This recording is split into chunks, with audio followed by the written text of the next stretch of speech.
I wasn't anticipating it. Okay, we're going live. Going live. We are live. Oh yeah, So, there's a delay. so how many people did you have up there? He said 60 Uh, something. About probably, I didn't fully count, but about 50 to 60 people probably within the 4 or 5 hours we were there, in fluctuation of 50 people to coming and going. 50 to 60 people. What in the world were you doing? RC Like, driving. well, I know, but holy A crap. lot of people. Yeah, it's growing like a weed up here. Like, Crazy. Growing. geez. 50 to 60 people for pretty much a mobile track. Yeah, like a local free track, which pretty much is reason why you get that many people. I mean, if you had 60 people have to pay for an indoor entry fee, the numbers go down. I experienced that. Yeah, it's one thing having a free spot and knowing that it's gonna 99% chance it'll happen. Tuesday, Friday, Sundays are definitely the seasonal, depending on holidays and stuff like that. But we usually drive a lot, even Sundays. So All right, it just grows and grows, and people are counting it. let me cut you off and let's start some introduction. So, All right. guys, as you know, I'm John, and we have Adam and Hi. Mr. Enda. Please go ahead and introduce yourself and give us a little bit of history about you and your drifting. Well, about me and my drifting, like RC drifting or drifting like cars. Well, do an introduction. So for the guys that don't know who you are, that's on here. All right. So tell us. Yeah, I'm end up guy, which it's spelled out kind of weird. It's actually like an old graffiti like tag name from high school era days, BMX days. And it's just kind of stuck. So, but my regular name is just Guy. It's nothing too crazy. From Buffalo, Washington area, like so the Seattle region. And about me, there's a lot. We could talk a lot. RC cars. We'll just stick with RC cars. Well, I'm gonna have some questions for you while we're doing this, just so it kind of sticks to what I sent you a little bit. Yeah. We want to know, like, what I want to learn is I want to learn like the history of people and what they've been doing, how like basically how old are you? Like you don't have to give me like a specific number, but like I just want to know the general range if you don't want to tell us the exact. I'm 21. That's a little young, I think. Okay, I get you. I'm 35. Cool. It's great. My knees hurt. Yeah. I'm there with you every day. Dude, the things I did in my previous over the years, riding bikes, everything was pretty hard on my body, which kind of brought me into like the car world. I guess we could start off there. Is like I fell in love with drift cars in like 2002 to 3, right in that area. I had a lot of older buddies that were my influencers when I rode bikes, and they got into drift cars. And then I was reading like old magazines and drift car magazines, and like just fell in love with drifting. And knowingly at the time, I was probably never going to be able to afford a drift car. And at that age, I was probably like 16, maybe 15. But drifting was instilled into me then.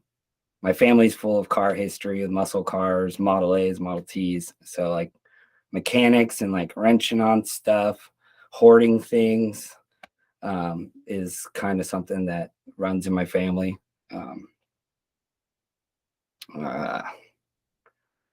Trip cars are just my future from BMX, like trying to be a pro BMXer and just kind of following that for a long time, and then kind of realizing as I get older that that's a pretty hard feat to pull off as your body wears down, and it takes a toll on a lot of your free time. you know, if you want to have like a family and stuff and you want to travel at the same time, and putting yourself at risk all the time is kind of risky. So I fell in love with cars, which aren't necessarily that safe. But then many years into that, building lots of cars, whatnot, lots of Japanese cars from 510s, Corollas, Toyotas, Nissans of the older generation. I finally got into a 240, and that was about 14 years ago, I Mhm. think. No, that's way off. That was my 510 days. Probably like 10 years ago, I got into a 240. Before they got expensive. Oh yeah, they were cheap. Like mine, I traded a Corolla station wagon for it. One of the guys at the track that you'll probably see at the RC track tomorrow. So we're all kind of a clique in a sense. And then so forth, years down the road, one of my best friends that I hang out with all the time, he has an RC drift car. He had a Sakura D4, and that's where it all started with the RC. Is that played around in his garage, broke his car a bunch, had to buy him parts, decided I should buy myself one, looked on Craigslist and OfferUp or whatever at the time. This was like almost 5 years ago, 4 years ago. I'm really bad with track of time. But that was where I went and picked up a Sakura off of Craigslist, and we went to a bunch of different, me and my buddy, because his shop is kind of dangerous. There's like tubing everywhere and tubing benders and machines and lathes and just crap everywhere and metal. And I'm kind of a stickler. I'm like, no, I just spent money on this. I want to keep it fresh. Like, I'm not going to drive on that. And so then we went looking for places to RC drive, and then found where we drive currently a lot is the Willows parking garage in Redmond. So that's kind of how that all started. So Nice. Yeah. we do it now deep. I fell in love hard. Right. Yeah. One of my other questions that's not on here is I normally ask what people do outside RC drifting, like your daily grind, if you may. My daily grind. It depends if I have a job site that I'm working on. I do construction for a buddy. Okay. He hits me up and for a lot of like just additional help because he's kind of a one-man show himself already. So when he pulls on like big projects or stuff around the construction side of the world that he hasn't dabbled in as much, I spent most of my growing up years working on a job site of some sort, whether it was framing a house or construction or oversight seer of house building for a little while. Near the end of my I'm over construction, I don't want to do this anymore. That was probably 4 years ago, 3 years ago. And I was like, I want to try to start an RC shop. And at the time I was just doing like different little side jobs, not really working anywhere full time. I did work at Costco for a short little while as a produce guy, and then I was a cheesemonger at a cheese shop for a little while, which I had no clue how much different cheese there was until I worked there. And It's okay, then I'm there with you. I'm lactose intolerant, and they're like, "You got to try this. You got to eat this and tell me what it's like." And I'm like, "I'm gonna die." It's a good time. So I learned a whole lot about cheese, and that really wooshed over some girls. No, so I got my wife cheese platter. No, so yeah, I was doing that for a little bit, and then decided, I want to do this RC thing. I like it so much. I spent a lot of years growing up working in bike shops, and so I did a lot of like talking to people that I was complete strangers with, and dealing with like customers getting angry for no reason and all that kind of stuff, and dealing with just all that. And I was like, I think this RC thing would be pretty cool. Like, I'm pretty good at doing like a retail kind of style of thing. And just been kind of slowly grinding at that and not trying to go too hard and bury myself in a bunch of debt or anything. So I just kind of keep within my means and try to really just help my community. Like I just really want to be able to help anybody trackside that needs help, and stuff that I didn't have when I started. There wasn't a track. There was, but we won't talk about it. And I had already knew the guy from selling Corolla parts, so like it was just not a bridge I was trying to cross at the time. And what was I saying? The shop. It's been really fun to experience, like the growth lately, especially having the parts on hand when guys show up that are really new, and just being able to get them right back in the track without them like going home and having to order something from a shop that's, you know, in the bottom of California or Colorado or something and wait a week, or not even be able to get the part. So like I feel like I've been really enjoying like what I'm doing more than just like trying to push it as a job or as like a business necessarily. It's like it's just been really just kind of fun too at the same time. So Nice. yeah. So other than RC drifting, is there any other RC hobbies that you are dabbling in? I have like a D12 truck over here on a shelf, I mean, I but think no. that's I took it crawling. On a big old rock, and it did good. nice. So outside RCs, any other hobbies like build? Well, are you building a car or Yeah, so painting? I still have some real cars. Well, I actually only have one left now. I sold both my S chassis that I had to try to start this RC shop. And I bought a hot water heater tank and did a bunch of house stuff because you know how that goes. So, um, go ahead. so I like to draw a lot. I like to paint these bodies and like, so there's a lot of times I'm doing that. Lately has been almost so hectic with a couple of jobs that I've been working on with my buddy and trying to keep up with this RC thing 3 days a week. Um, it's tiring in a sense. Like Monday is nice to kind of chill. Like I'm not gonna touch any RC stuff today. I should build my shocks for Tuesday, but like really, I don't want to touch my car. So I do that. I drink a lot of coffee. I play with my dogs. I got 2 pugs. So we do like pug parties. We go to like pug parties and stuff. Cool. I do have a Corolla TE72 station wagon that's got a beams swap and a bunch of stuff going on that I've been working on for, I can't even tell you how many years now. And that's just an ongoing project of constantly wanting to add more. It's almost done. Maybe I'll be driving it next summer if I work on it more than once a month. Project cars. Project cars. Yeah, project cars. Especially when these things just put the smiles on my face so easily. Like it's loaded up in the car and take off down to the track spot real quick and set up a track and start driving. It's pretty fun, especially with the amount of people I have to drive with in this club we have up here, RC Fight Club. Nice. Everybody in it. And make it up. What's that? I said one of the Sundays we'll try and make it up. Yeah, you guys are gonna have to shoot for a Friday. You'll want a Friday. It's hard Friday because I work the next day and I'm a Saturday guy, so that's why I got hired on is work Saturday. I get Saturdays off special occasions only. But I have Friday off. At least now I do. Yeah, I've spent many years of my life working weekends, and it was something, you know, that I didn't want to do ever.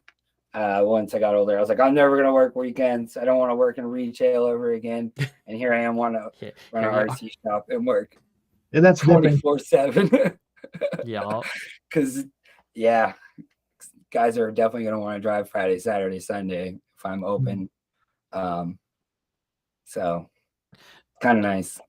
So we're talking about your shop, although we haven't actually talked about what the name of your shop is and where it's located at. Currently you're looking at it. Like behind me, my whole spare bedroom, I have basically turned into an RC shop.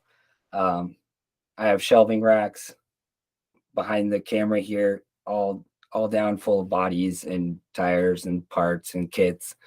And I just load everything up that I can into the Honda Fit.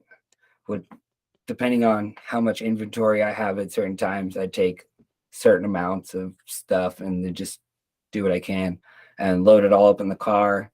And then I go set it up at the track and set up the little part bin basket thing I have set up and start driving and hanging out. It's not ideal.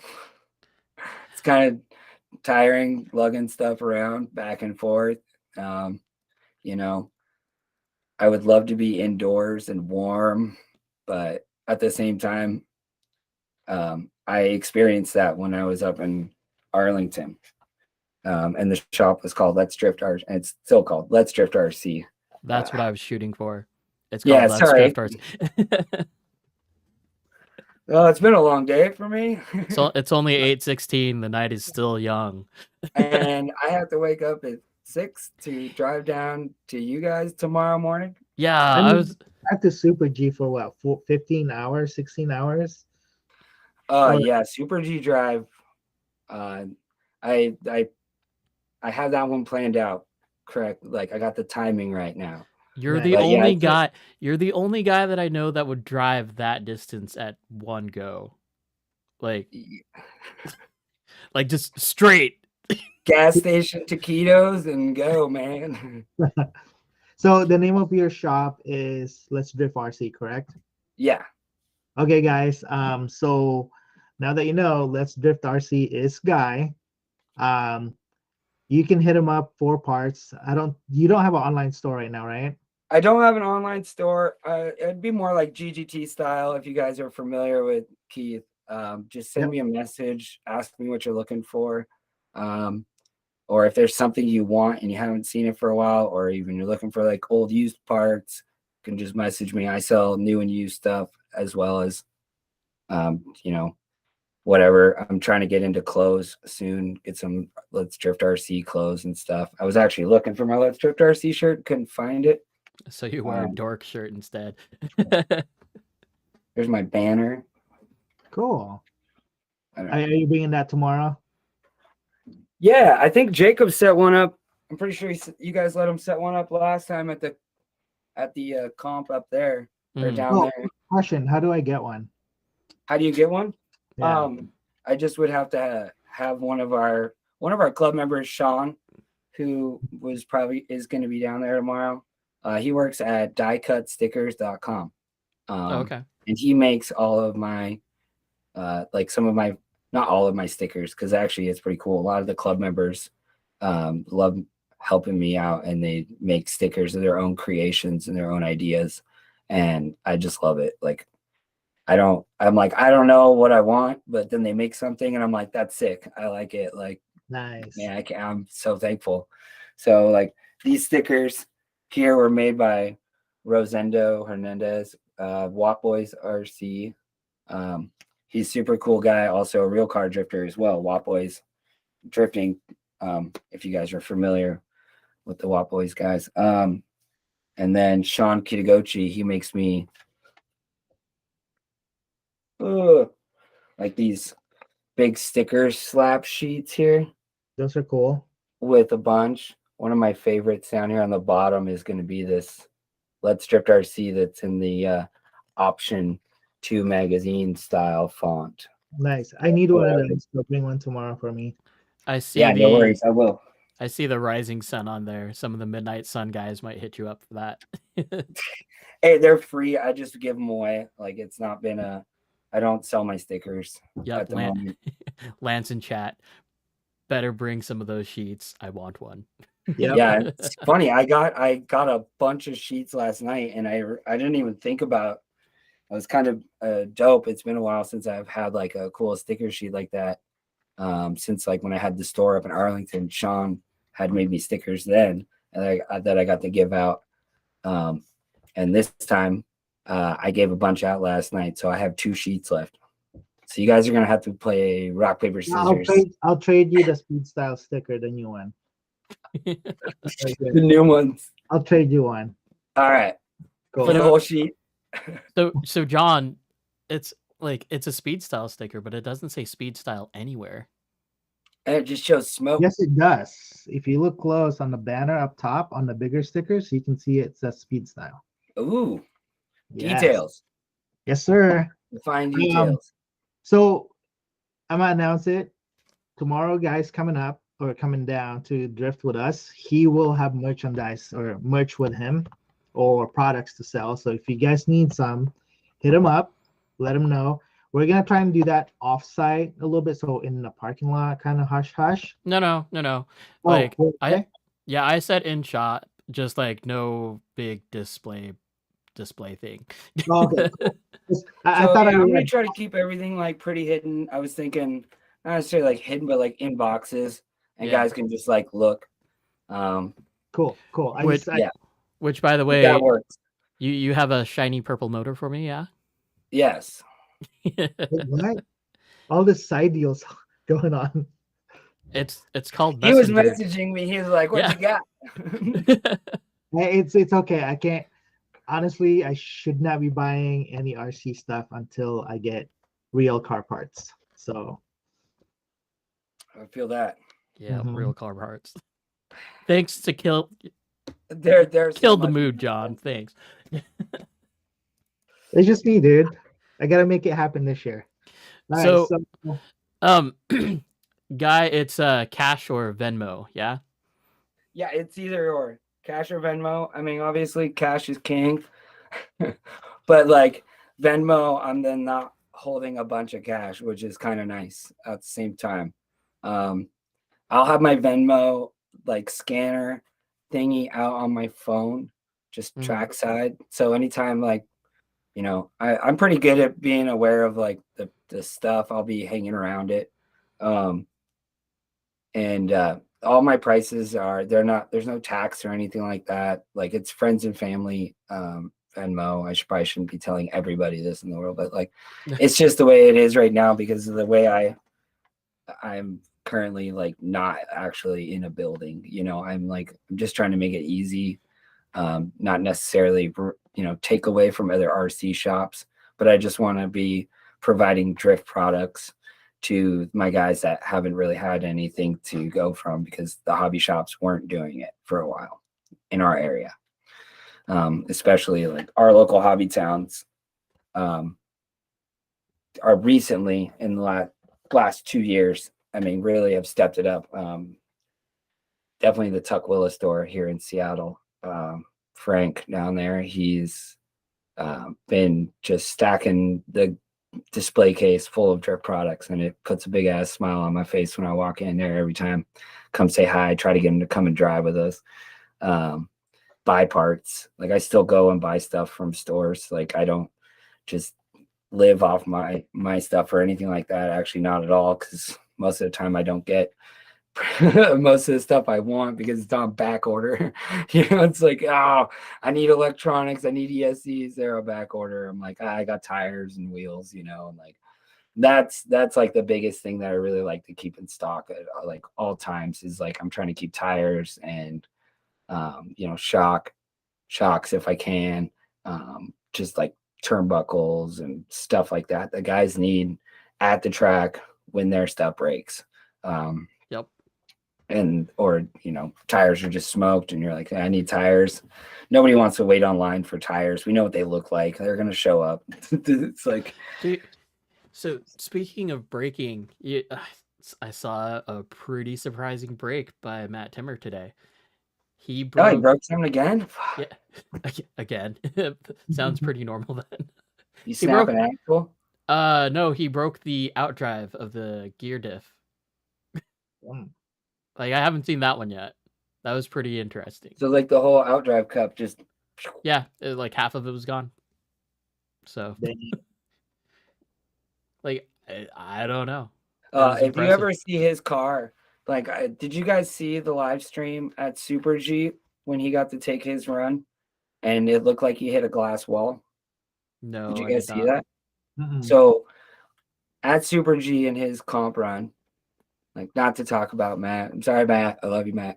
One of my shop drivers, actually, along with Jacob Parker. Matt's deck plate, when he's on throttle, will squat all the way down till it's like flush on the ground.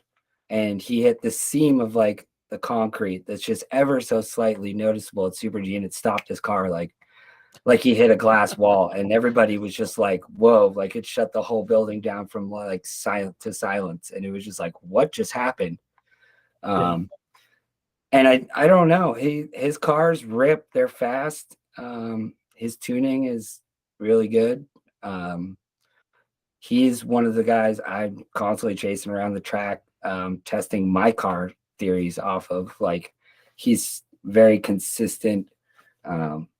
Same with Jacob. Jacob's got a lot of good consistency. He just drives around the track very, very nice and smooth. And following those two guys, are like my little, and obviously a bunch of other guys at the track, but following everybody, is a great like tuning tester for your car after you do like an adjustment on it or something. And you're like, I just need to know if I'm even close to like where I was before, or, am I making moves and is it driving quicker? Am I keeping up with Matt now, or keeping up with Groggy or Bart? I mean, there's so many guys in our group that are extremely good at driving, and I could name names all night. And I So love it. It's awesome. Like, I'm so thankful to have my community. I personally wouldn't know a lot of stuff without my local core guys that got me more into it, which we kind of skipped over earlier when I was like talking about when I got into RC cars. 100%. Actually, speaking of like chasing down guys on the track, Brandon's actually asking a question related to that. So speaking of that, what are the challenges you have since you offer both chassis tuning, or RC body building and painting? Let's focus on the chassis tuning part. So like, what are you looking for when you're chasing those guys down? Consistency in the car. Like, I want to make sure the car doesn't feel like you can't give it any throttle because it's going to spin out. But I also want it to feel like it can kick out when you give it throttle, if that makes sense. No, So that there's a light, fine touch of where really getting the car's shocks and stuff. Like, a lot of times, I'll be like trying to make sure the shocks are good before I really like test the car out. Like, I kind of tinker with someone's car a little bit, and I'm like, is it all the way on the ground, or is it like jacked up and rock hard like a pogo stick, and it like doesn't even compress? It's like boing boing boing boing. Like, just, and then I'll explain to them, like, hey, or I guess for myself, it goes a little more in depth with myself, but for simple terms, in a sense, like, if you're new to it, making sure your suspension is working right, getting a little bit of something, and then when you are following someone on track or trying to check a tune on a car, I like to make sure that there's not like, I don't see like any weird steering like corrections when I'm like trying to be smooth in a corner as I'm like rounding a corner. I want to know if I can turn in to the corner and steer in without it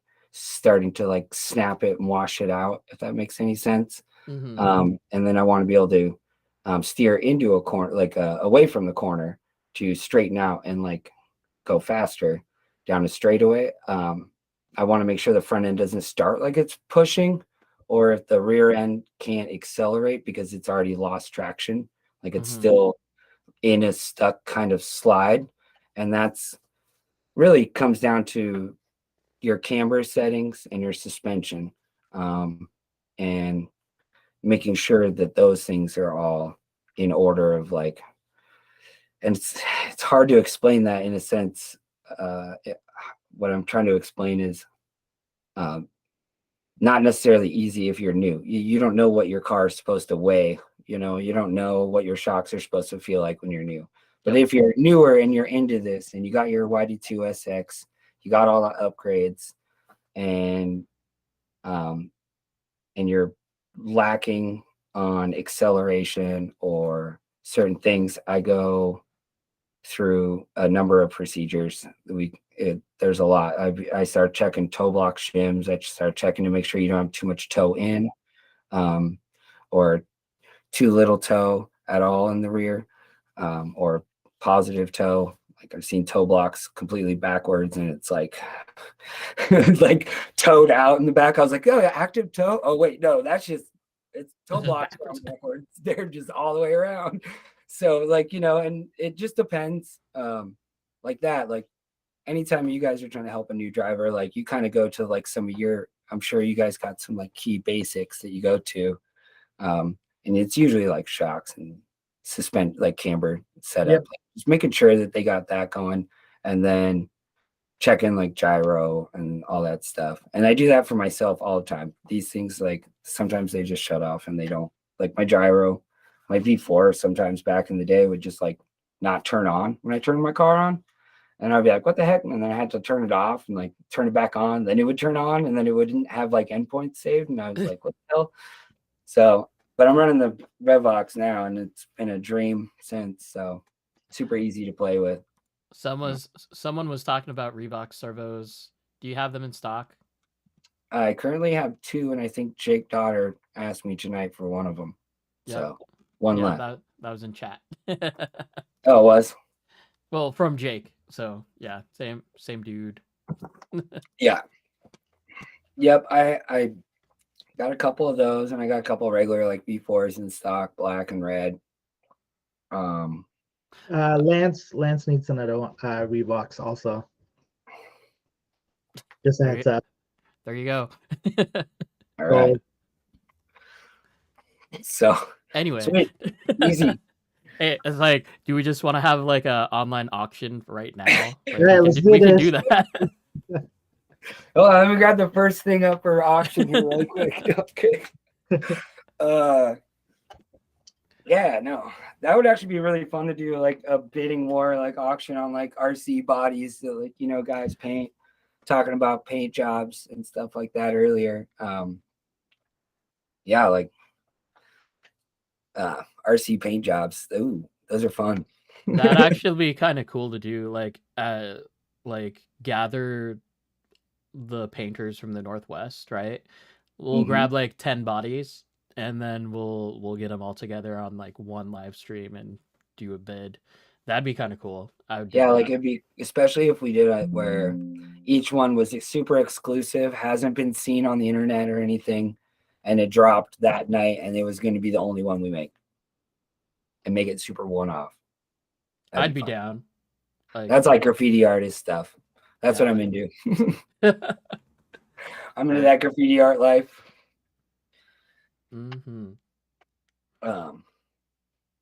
What's next, John? I don't even know if I covered your buddy's question in tuning right, but if you're there tomorrow, come up and ask me. Just have me drive your car if you want. You can drive my car, and then it's Brandon. Which brand? Oh, Brandon G. I'm spacing. Oh, okay, yeah. No. Oh, sorry, Brandon. Sorry. Oh, he said Brandon, and I'm like, you mean Brandon? I was like, that's our Brandon. I'm thinking Oregon, some Oregon Brandon, and I'm I don't know. But then it's Brandon. I love Brandon. I mean, as far as like numbers that are viewing, we have 29 views right now, 15 concurrent viewers. So yeah, we're doing really well on this stream. Sweet. Which plug, go ahead and subscribe, because that helps me be able to get closer. Hit the like button, guys. There's 15 new you guys, and we only have 5 likes. Can we get more likes? Hit the link down below. Yeah, we just do it. Like and subscribe. Yeah. Oh God. Yeah. All right. So the last question I'm gonna have for you, and then we'll have Adam ask his questions, is what skills did you learn with RC world that you now use in a daily life? Well,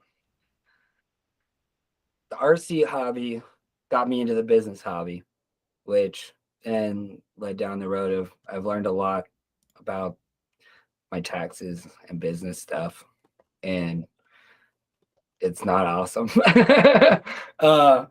So there's a little bit of that. And then in real life, I think now the reason why my Corolla is probably taking so much longer is I have a little more of an OCD of like where I think I want my car to be.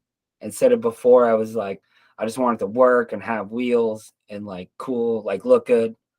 My RC drift car, I think, explored my knowledge even from my 240 cars, like my drift car, which I just had Garage Auto Hero Ray make my front knuckle kit and my lower arm kit, and my rear end was from another buddy, Roland, who's a big drifter up here in the Northwest.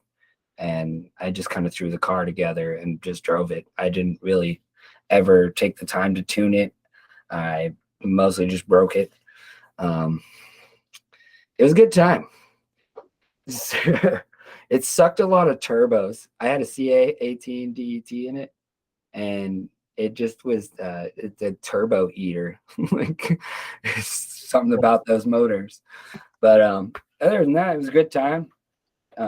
So now the RC stuff is like, it's really made me like more focused on like tidiness, on my drip, on my cars, my builds, and then what it's done for me in real life. I have a huge group of friends that I get to drive with every Tuesday, Friday, and Sunday, talk with throughout the week about driving and hanging out when we do get to meet up, and then just shooting the talk with our regular lives and how work went and whatever at the track spot. So RC drifting to me has really given me a huge family to Cool. hang out with and just feel a part of something. So I'm super thankful for all of them. It's awesome. They're great. For sure. Okay, guy, you got two options. Well, three actually. You want to talk about more about the business? Do you want to talk about competition, or do you want to talk about your favorite chassis? Shoot. Well, it's comp day tomorrow. You guys want to talk about some comp stuff? Yeah, let's talk about some comp stuff. It should Okay. be a pretty epic turnout. That's what I know. Hopefully all the boys from Oregon will show up. Hopefully. Yeah, or it's just gonna be Washington doing Oregon comp. Yeah, Right? pretty much, right? It's like They we better traveled come out. It'll be fun. we I'm not traveled even 5 telling you. hours. 5 Yeah. hours just to do our own competition that someone else is judging. What is this? It should Hey, be. I mean, and that's where I was saying earlier is like I've done competitions, and personally, like just me personally, from BMX competitions and mountain biking, freestyle mountain bike competitions, I was more about style. I rode in comps to be noticed, but I didn't really care about what place I got, whatnot. I wasn't even, it's not even about trying to be noticed, but I was riding for a very small bike company when I did start doing comps. And I wanted to try to help that company get their name out. Like I just wanted to be a part of something that was low key, small, like not a huge, big corporation or anything like that.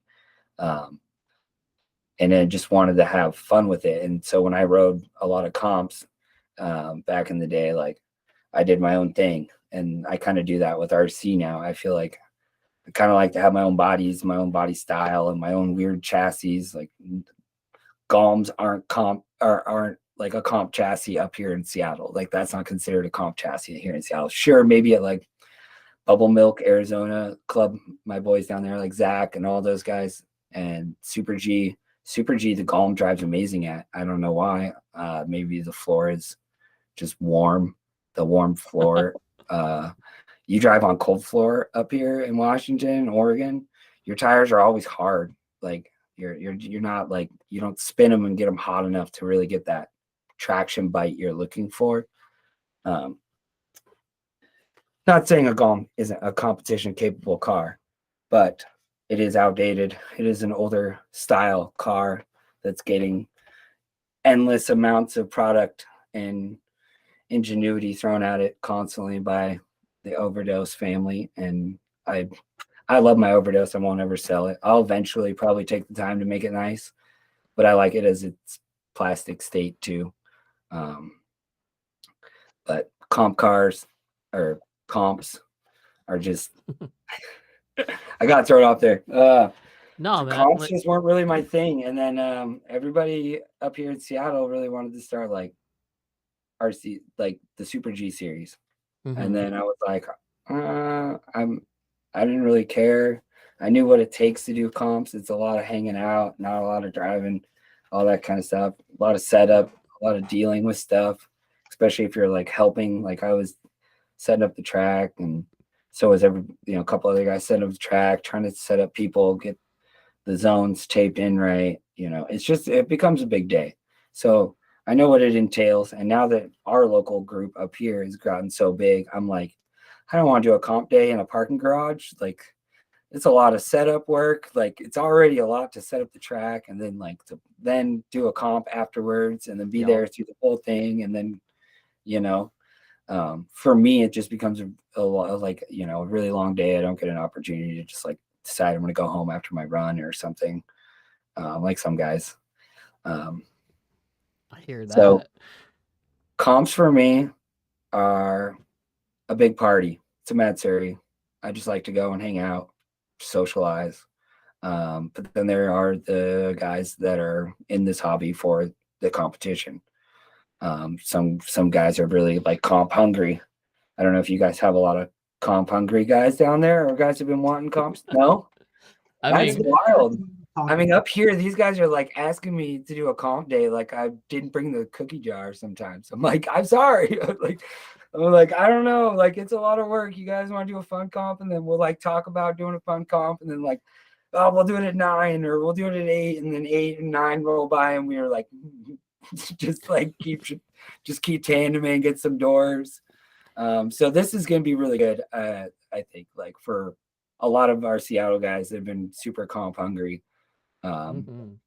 It's going to be like their debut into like I think it'll be what should be like a legit comp day for RC drift, not a parking competition, like in a building, comfortable, just where your nerves get the best of you. Yeah. No matter what. I mean, I'd way rather drive half a day to go lose in a comp than just go tandem. No, just I'm gonna hit a wall first run. It's what I do. Like, you can ask everybody in the group, like, oh man, I'm really good at just crashing into you. If I follow you, I get the nerve. The nerves get the best of me. So yeah, I like 100. What's that? Oh, nothing. I was just agreeing with you 100%. Oh, yeah. So, okay, you've never been on our concrete surface yet, have you? I haven't. This will be my first time driving your guys' new side. Gotcha. So it's, I don't know, it's more slick. It's like 2/3 the grip of P-tile. Do you have any like ideas of what kind of changes you'd make to be ready for a comp, or you don't find that out until tomorrow morning? I probably won't have to tune for more grip, just because from my experience, of all the tracks we drive up here, our tracks are pretty much slicker than anything I've ever driven everywhere I go. Super G's grippier than our parking garage. So like, I didn't change my car last year for Super G. I just took it down there. I should have rebuilt the shocks. I didn't even do that. I just took it down there and drove it. And it was awesome. The only thing you got to prep for is the change of style in their tire at Super G, where up here we're usually always on like Rev D's or Yokomo C's, or I got the new Yokomo P-tile tires in. And so I haven't played with those ones yet, but I'm going to try them tomorrow. I want to try. You guys still have your P-tile track? It's still there. Still there. So yeah, you'll be trying out the derp tires. The derps. Yeah, the derps, Dude. DRPs. Yeah, I think that's kind of funny, but it's cool. It's I like how they label their stuff. Right. Okay, so you've been a judge before, or I'm assuming you've been a judge. Yeah. So when in tandem, what kind of things are you specifically looking for? Like what gets the most points for you? Well, it depends on which driver we're talking about, like the lead or the chase driver, because they both have to perform a run that I want to see. In a sense, the lead driver needs to do a textbook line to, take a win, in my opinion. Not like full on textbook, but if you're the lead driver and you're trying to run away from the chase driver the whole time, then that's just showing me that the chase driver is giving you enough pressure that you can't focus on hitting all the zones and just drive around the track. And now, I guess the easiest way to start out with that would be saying, I want to see the lead driver in a tandem battle lead his qualifying run battle, like his best solo qualifying run battle that he could have led. Because essentially you're trying to hit all the zones, and show me that you can drive your car and you can snap in and match the angle of the tape on the ground, not necessarily go way past it for extra style, because then you're going to come in, you're going to make a correction halfway into that corner. There's a reason why Super Steve and Joey really, focus on that angled tape line on Super G Comp series, is because they're above and they know that it's maybe not the sickest angle, you could see out of a competition car or whatever, or a drift car, but it's the angle that they want to see as judges. So your tape lines need to be in the manner that you want to see them drive, right? So then what you're looking for as a judge is you want to see them take the lead driver to take the best line he possibly can, hitting all the zones, fulfilling all the zones, entering them when he's supposed to, exiting them when they're supposed to. If not, then they're going to start losing points, and those little bit of points, I think, go towards the chase driver, especially if he's right on your case, like right on your door, like front bumper is matched up with, the backside of your front wheel, like right, nose of the car, just kind of matched up, not blocking his sight or overtaking him so he can't transition, if that makes any sense. So in the sense of the chase driver needs to be just as dialed in as the lead driver, trying to focus on zones. The chase driver needs to focus on following him equally smooth without getting too ahead or too back. Like, I'm sure you guys all watch like Clutch Kickers, and you guys hear Chelsea Genova talk about, taking two inside of a line and just kind of rounding the corner sometimes, and someone's taking the outside zone and they're filling it. And of course you could chase someone following them like around the corner on the inside and kind of be right with them when they come to exit, but you short the corner. And that would be like a, bad chase line. I'd be focusing on the chase driver making mistakes now. If the lead driver is hitting all the zones and doing a good job too. I guess it's kind of hard to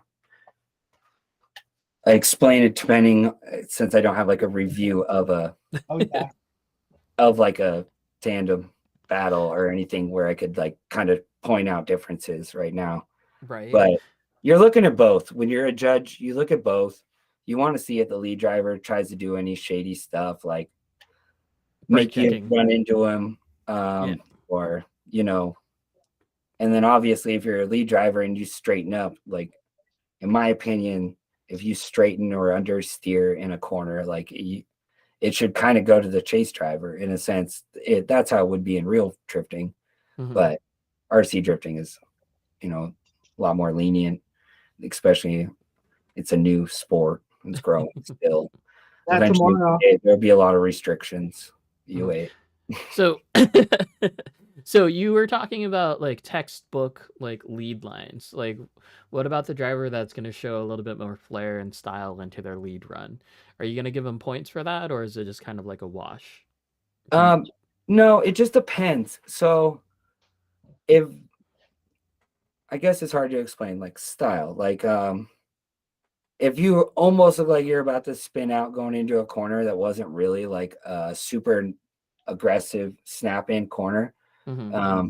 And you didn't necessarily like snap into it and like kind of set in and then just drive nice and smooth. If you kind of went in and almost spun out, but then kind of corrected in the back of the corner and then come around, that would be like a bobble, like I don't know, like I guess it depends on how good of a drive you are. If you're like really good and you throwing backies in every corner and you're not touching the wall with your bumper and you're not relying on a wall to keep your line straight and you're in the zone, Mm-hmm. then I don't know how to say that would be bad. You would be scored as good as everybody that throws around that's that good at that level. Like I'm going to give you I guess I don't know, like depends on the zones, like sometimes some guys will hit 2 zones really good and then they'll miss the 3rd zone. So they're like, or something like that. So it Mm-hmm. just depends. Like I'm not going to disqualify anybody I'm not going to say nothing about someone having too much style. There's no such thing. But there is like a little bit of like too much over rotation, or it looked like you were about to spin out, but you saved it. And then like, just rip throttle a bunch and tried to make it look good. Mm-hmm. I can tell that was like a flaw. And I did a lot of like listening and watching at Super G with the comp stuff there. Like instead of driving and hanging out a bunch, I did a lot of talking about stuff with Joey and Steve and Shane, who is one of the judges down there at Super G. All amazing guys. And like, I kind of wanted to know the same thing. I asked very similar questions when I went down there this year compared to last year, because I don't really know if I was even throwing the driving style I should have been last year to try to get anywhere. And that was one of those things where maybe I was trying to throw like too much style into some corners and it was shortcutting me in others. Mm-hmm. I couldn't carry that style from the start to the end because it's Yep. not a possible style to carry. Or like it's too much angle. You'd end up slowing down a ton, or just kind of somehow milking it way through the corner, and it doesn't work like that. So I listened to them, and they were like, and they even talked about it this year, and they're like what they wanted from the drivers during the drivers meeting and all that stuff, and they were showing us with the cars and the zones, like sure, a little more than the tape angle, but a little more than tape angle is like parallel rear bumper with the wall. Like you are 90 years straight, basically, right? Mm-hmm.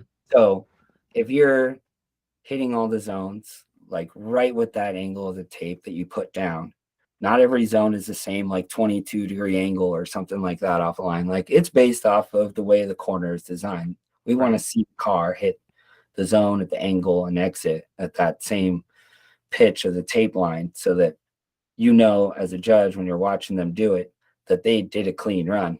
You're not second guessing yourself, especially here at Fight Club where we don't have cameras and all that stuff. We don't got replay and everything. Right. We got eyeballs and we got lots of hopes. No, it's actually Same here. really good. We do a pretty good job. We put 3 judges around the track in different places.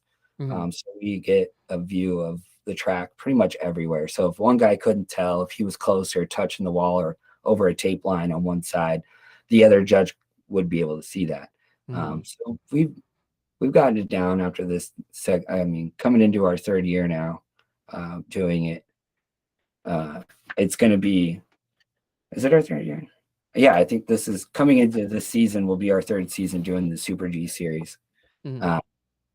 So there is a lot of comp talk and a lot of like little details. And if you guys like watching this and stuff and want to do comps, I suggest just like, I don't understand Japanese, but I watch a lot of the Rev D videos of them doing track setups and or the Super G or G circuit ones where they're driving out there, or Vega track circuit, and just kind of trying to get ideas from people that have been doing it longer already.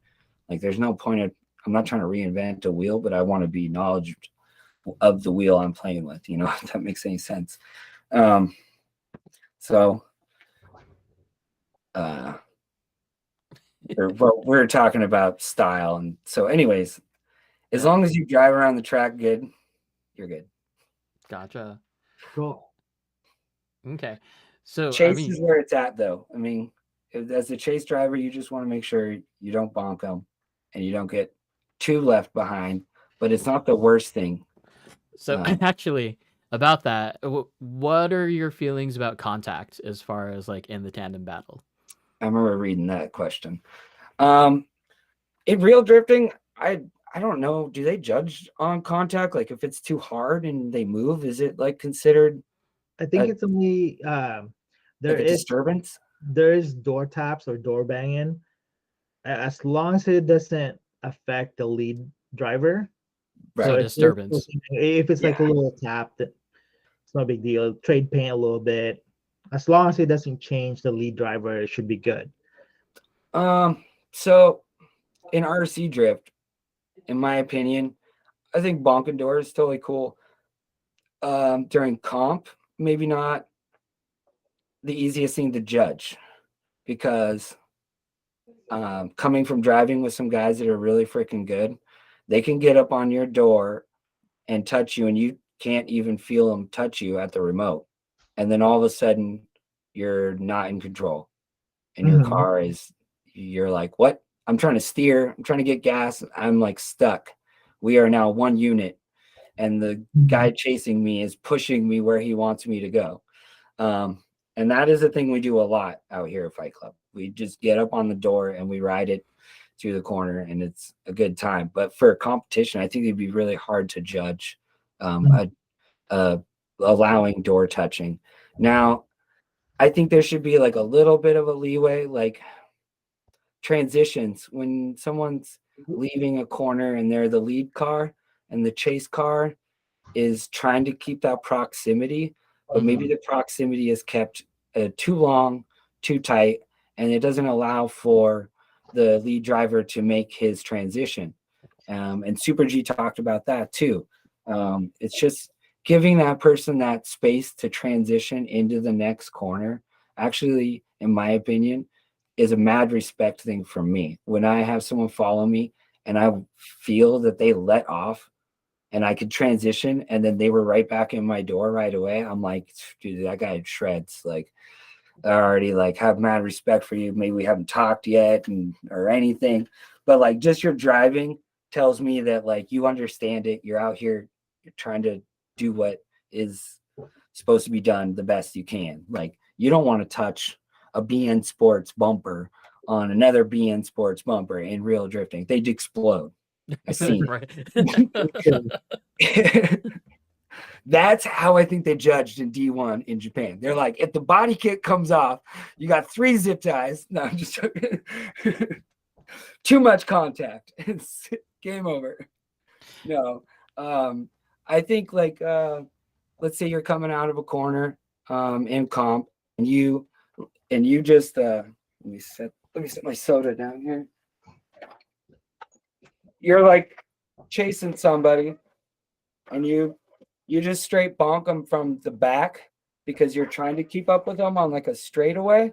And then you let off and they have no problems, and then they get to go into a drift, and then you come in behind them. I think that's like an okay touch, like a front bumper to rear bumper, like just ever so slightly. Like it's almost like I didn't mean to, I'm just trying to be here. But if it's in like a transition from one corner to the next and you're blocking their, like I like you, for me, like if you're following me and you don't do the line I want to do, I do my line and my back end will smack your front end. And it's like kind of just me saying like, you didn't follow my line. So And so that's kind of the What? Like we're talking about like a nice graze, right? We're not talking about like you send the front car, your lead car, like faster down I the way. get like a nice grade. It's still even like a small touch from the front bumper to the back bumper, and then you try to transition in front of that bumper afterwards. That could have been that 3-second delay or 1 second, split second delay you needed to fill the zone that you were trying to go for if you're in battle. So like if I see like in my opinion, if I see like someone have to hesitate or the lead driver has to make a correction because of the chase driver is chasing, then it's on the chase driver, in my opinion.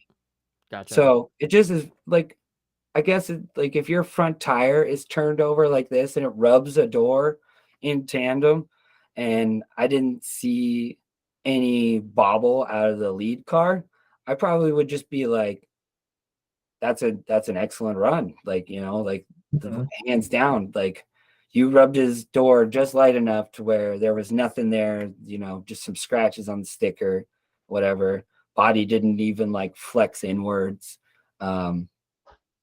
So yeah, it just depends. That's a close call, like kind of thing. Like you'd have to see it to make the call on stuff like that. But I'm not against it, but I'm against aggressive, like bashing and bullying, like to get past a battle. You know what I mean? Right. I'm not a huge fan of people running away either, like off the start, like running away and almost skipping the first zone and just being like barely any angle in it to try to get a bunch of distance. Like to me, I feel like I'm gonna, you might take the win because, vice versa, the guy that gets the next lead, hits the next guy's time to lead and your time to chase.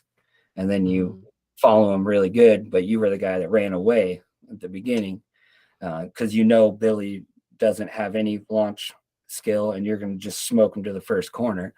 But that's where I want to see you throw down like your textbook qualifying score run, like your best run, like go in, hit all the zones. Don't go to like, I'm not saying don't go as fast as you can, but go as fast as you can and do everything right, if that makes sense. Yep. Whatever your car's capability is. So it's kind of funny because I mean you've set up our track over the past 2 weeks, right? Quarter one twice. Kind of. One night I got a little lost. I made the like one section of the track like way too big, and then it left me no room for the little like switchbacks you guys have on one side. Sure. I had to like curl them a bunch, so it ended up being like a really weird. I don't know. I had to show you a picture, but it's a super fun track. I'm gonna have to lay it out again now. But it was, and then the last night, Friday, I laid out your guys' setup exactly, like feet on the same side as your start area and everything. And it was on. We do have multiple spots we drive at, and so it was rainy last night, or it was really rainy yesterday during the day, and the ground actually absorbs the moisture from the groundwater below the parking garage that we drive on. And our big track side gets wet when it rains hard enough from under the ground. Like it comes up into the concrete and just absorbs into the concrete, makes it all damp, and you can't put tape down. The track feels like you're driving on rubber. Like you would never think that a wet track was going to be the grippier, but the way the friction works with RC tires, it's like insane grip. It's stupid. So we drove over and we have a spot that's like 20 feet down. That's another smaller spot, and it has a heater vent coming out from the building that dries that pocket of the parking garage. So we have one section that's dry, but it is a lot smaller than our other one. So then we had a massive, group of people last night, and it was like little track. It was basically a train all the way around the whole thing. Like it was a pretty good time. Right on.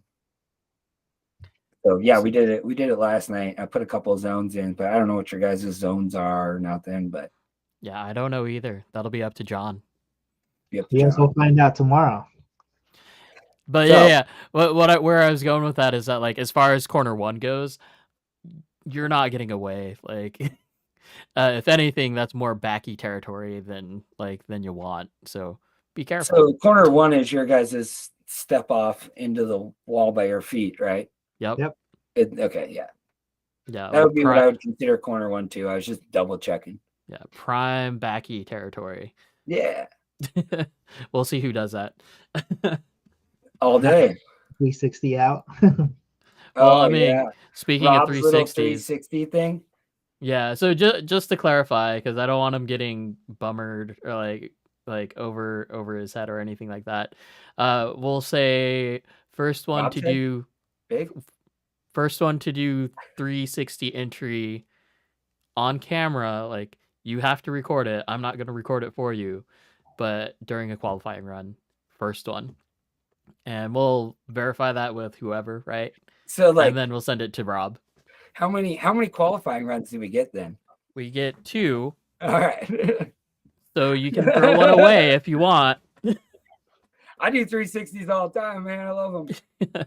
I mean, because technically rules are best of 2, right? Like, you take your better run out of the 2 anyway. Yeah. So, like, screw it up. Well, it doesn't matter. Just don't suck.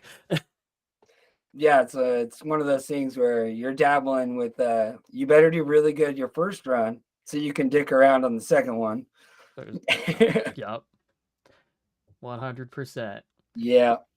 I mean, I'm excited. I'm excited to see what all my new guys get the experience with the comp that haven't comped yet. Mm-hmm.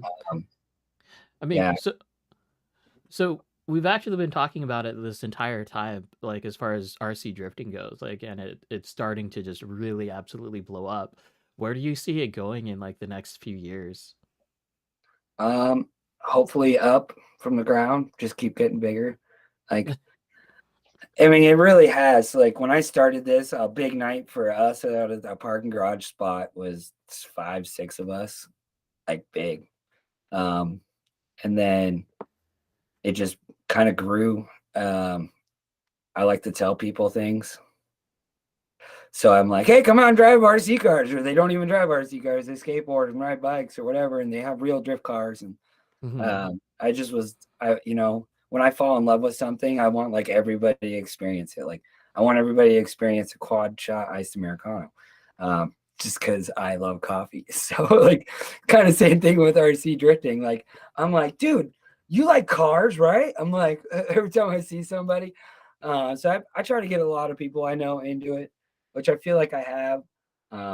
Also, when I got into this hobby, I kind of just, I found out that I had friends that did it also, and they didn't really talk to me about it, or I hadn't seen them in years. One of the guys, this guy Ray, he worked at the Hobby Town when I first got into it, and I showed up there and I was like, dude, I'm Marie from the skate park, we started, we were good buddies back in the day. And then he kind of got me into it really hardcore. He was like, no, this is what you do. And he taught me a lot of suspension and steering and tuning stuff.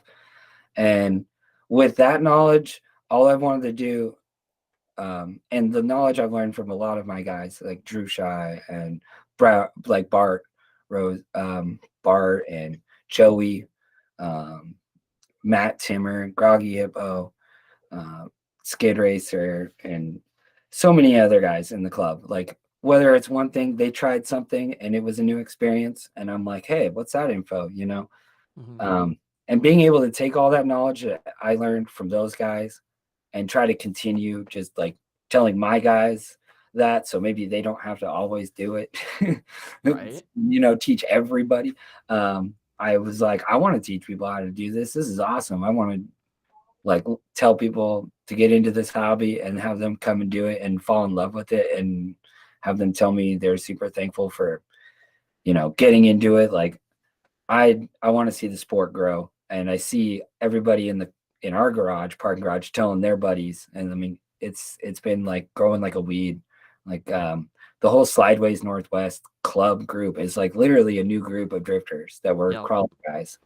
Or maybe some of them, I'm pretty sure they were all crawler guys. And then they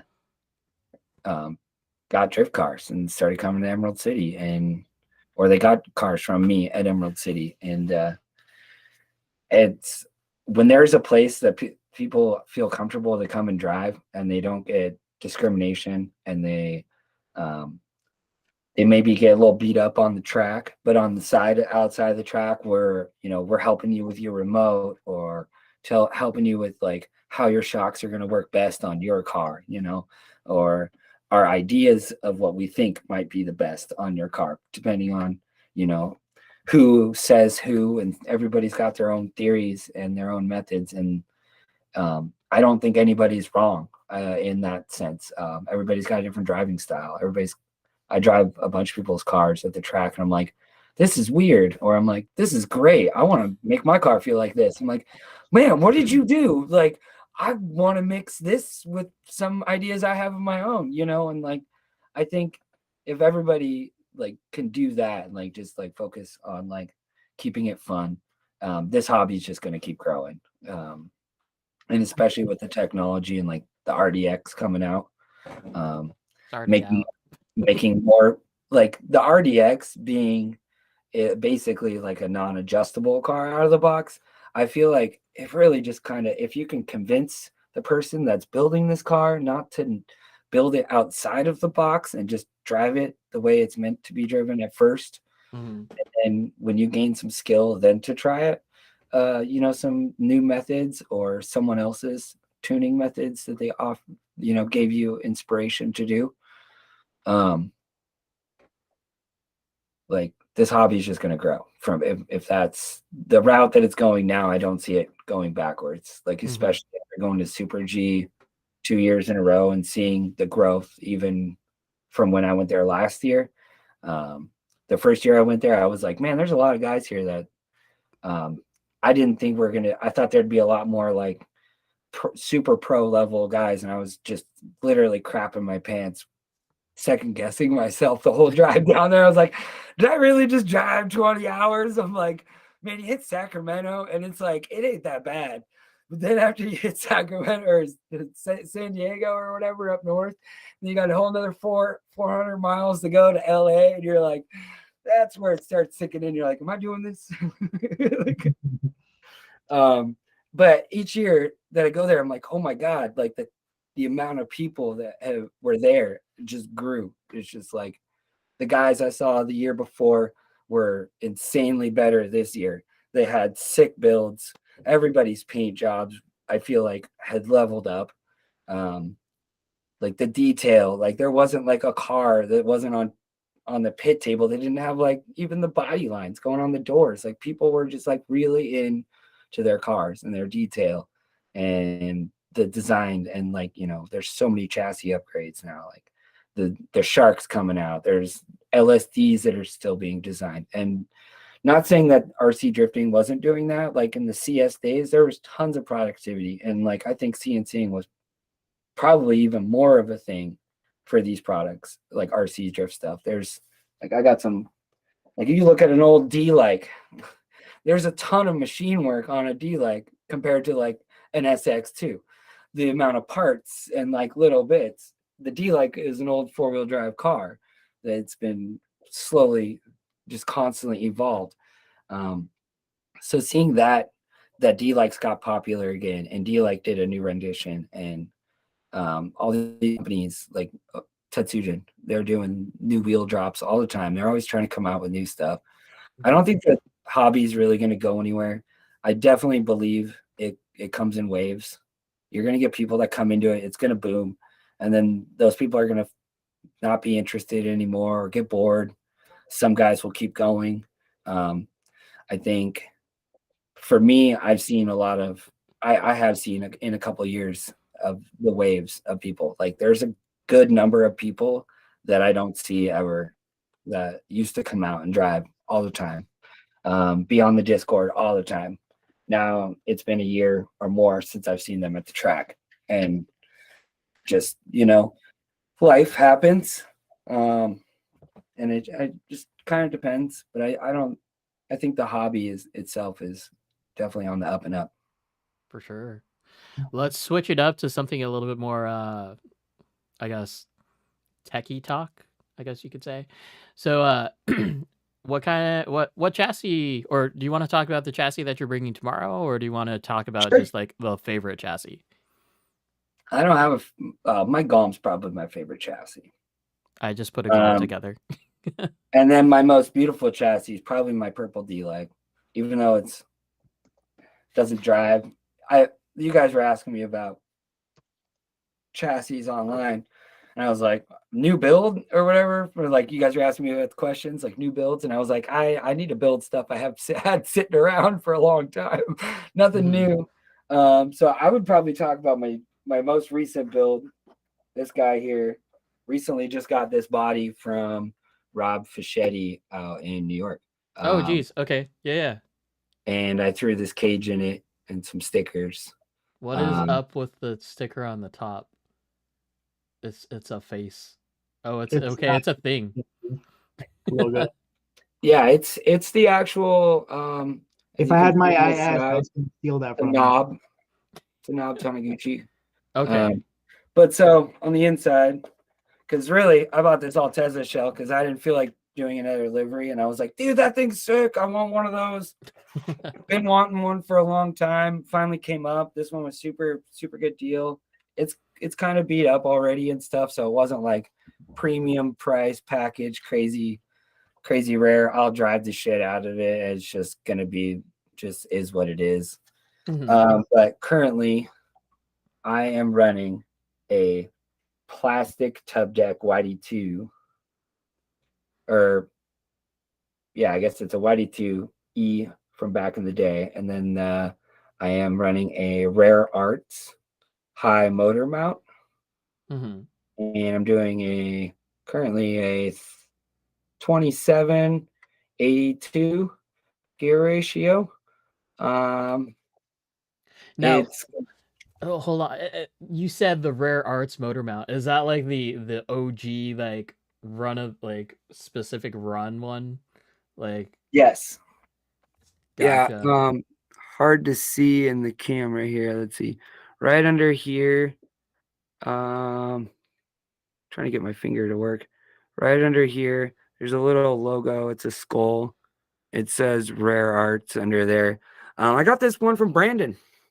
So I had this YD2 sitting on the shelf. Brandon, thank you. And I was like, dude, I really want to do something weird, and I want to play with the plastic deck.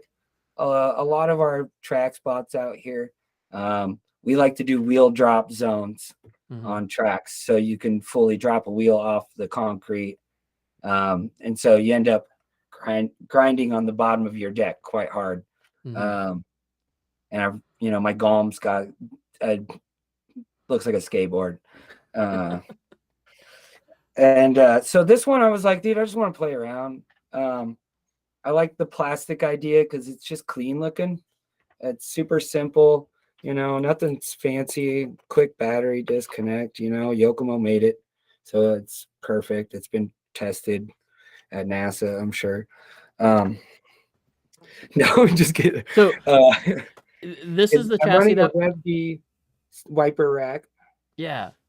And so this is the chassis that we were talking about even before our live stream, right? Just like, yeah, everything Rev D. Everything Rev D. So this is kind of my display chassis, in a sense, to like show all my local guys, love you all, that you can take your plastic YD2 and make it a monster. It takes a little bit of time, but you can go one part at a time. Currently, I'm running the wiper rack in the front. I did something a little weird, a little out of the ordinary. I am running number 5. Let's see. Number 5 up here, Rev D. So this is a focus. So anyways, this is a number 5 toe block from Rev D. It is 53.6 millimeters narrowest, and then it goes up to 56.8 at its widest, and I have it set at its narrowest. So that's like equivalent to like that's bigger than a C block. Maybe. It's like an E block. It's an E block. It's not an. It's like your rear E block. Because E or D. 7 is D? the E block. Yeah, so I have 7s in the rear, and Mhm. then 6 would be, so yeah, the 5 is just a little bit narrower than like an E block, or is it the one of the rear blocks, the narrower one? I don't remember The what D. letter it is. It's a D or an E. We'll put it Yeah, I always there. get the number letters. I like the number thing. It's a little easier for me. As it gets wider, the number goes up. So, anyways, thank you, Red Right. D. I'm not good at my alphabet. But that's really wide because most people, like at the most, are going to be running like C blocks up front or Right. the number 3 blocks.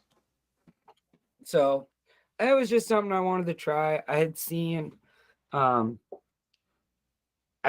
guys online. I didn't understand them, but I seen it. My eyes. They were making the toe blocks all the same length, and that kind of had me thinking, like, I don't know what I was watching. It was some weird not old Japanese video, but it was like something that Ken Bro's channel somehow linked me into on YouTube, and I was in another world of RC drifting. One of those Top Ramen, sit down and watch lots of RC drifting night.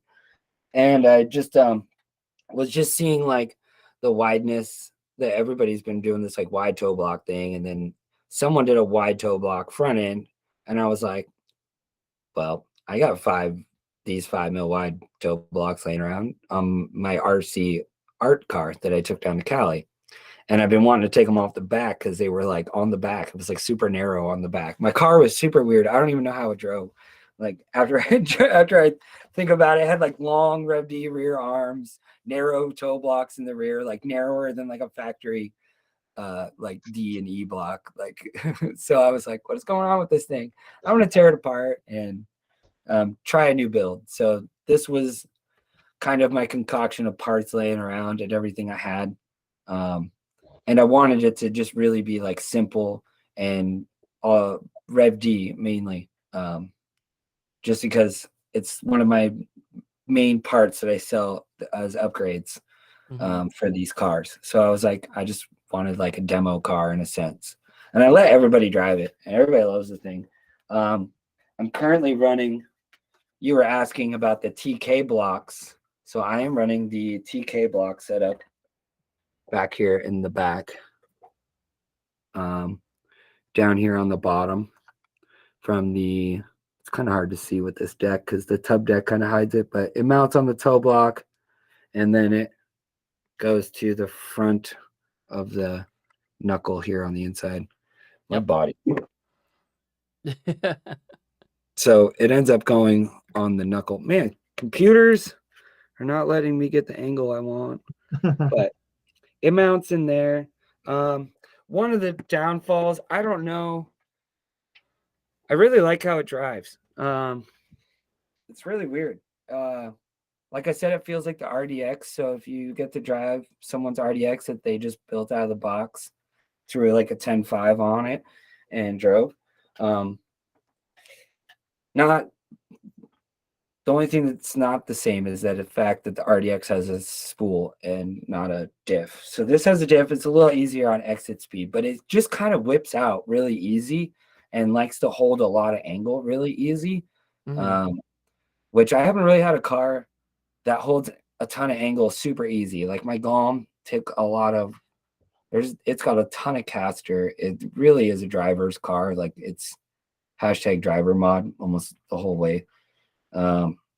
But with the fine adjustments I did to it, it did gain a little more angle on the Gom and stuff like that.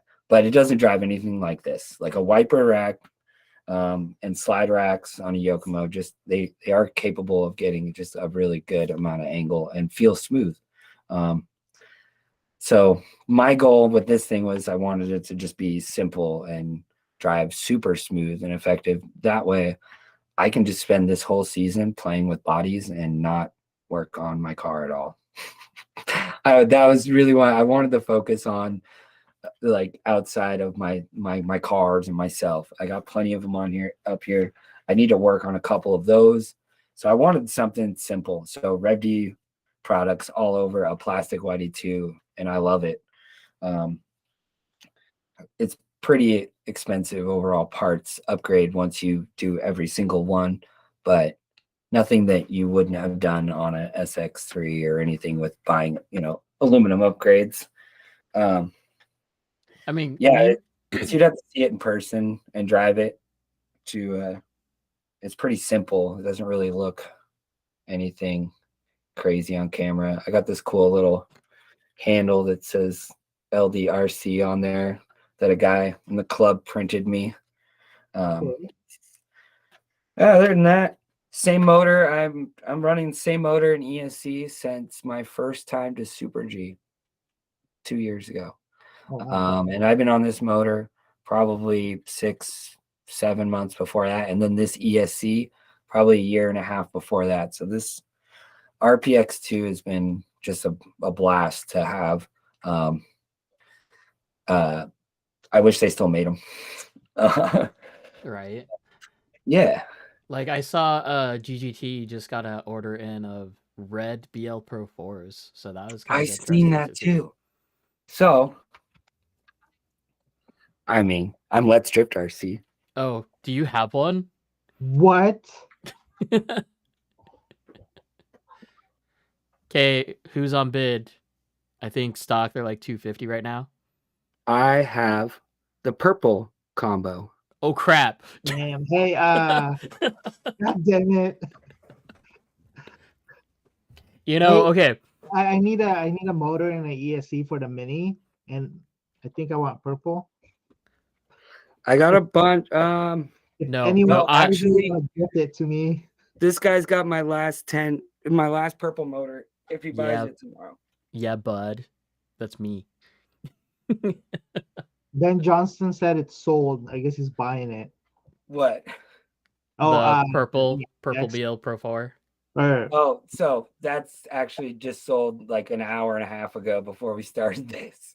Damn. Jeez. It already got Venmo paid for, but I just wanted to show you I got one. But they were a hot ticket item. I'm sorry, Ben. I love you, dog.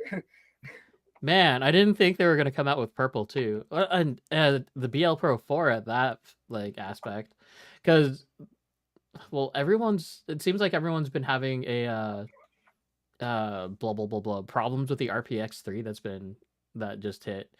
Supposedly, so I've had people have them work fine, and then I've had people not have them work fine. I really think it comes down to they're very sensitive soldering ESCs. Oh. The ESC needs to be soldered very well. From what I've kind of gathered, if you don't do that great of a soldering job on the ESC, then it's gonna go into like a fail safe, and it just instantly puts that ESC in like a limp mode. It's not getting the correct amount of voltage it's wanting. Is would be my guess. Gotcha. But I also haven't played with one. Ooh. And I have one. And I should play with one. Right? Trying to sell us stuff you haven't played with? Oh, yeah. Well, I mean, I play with it is the sense after you get it on your car, then you come back to me and I usually ask me for help, or someone at the track, is like, here, well, what do you got? Let's see your programmer, let's look at it and mess with it.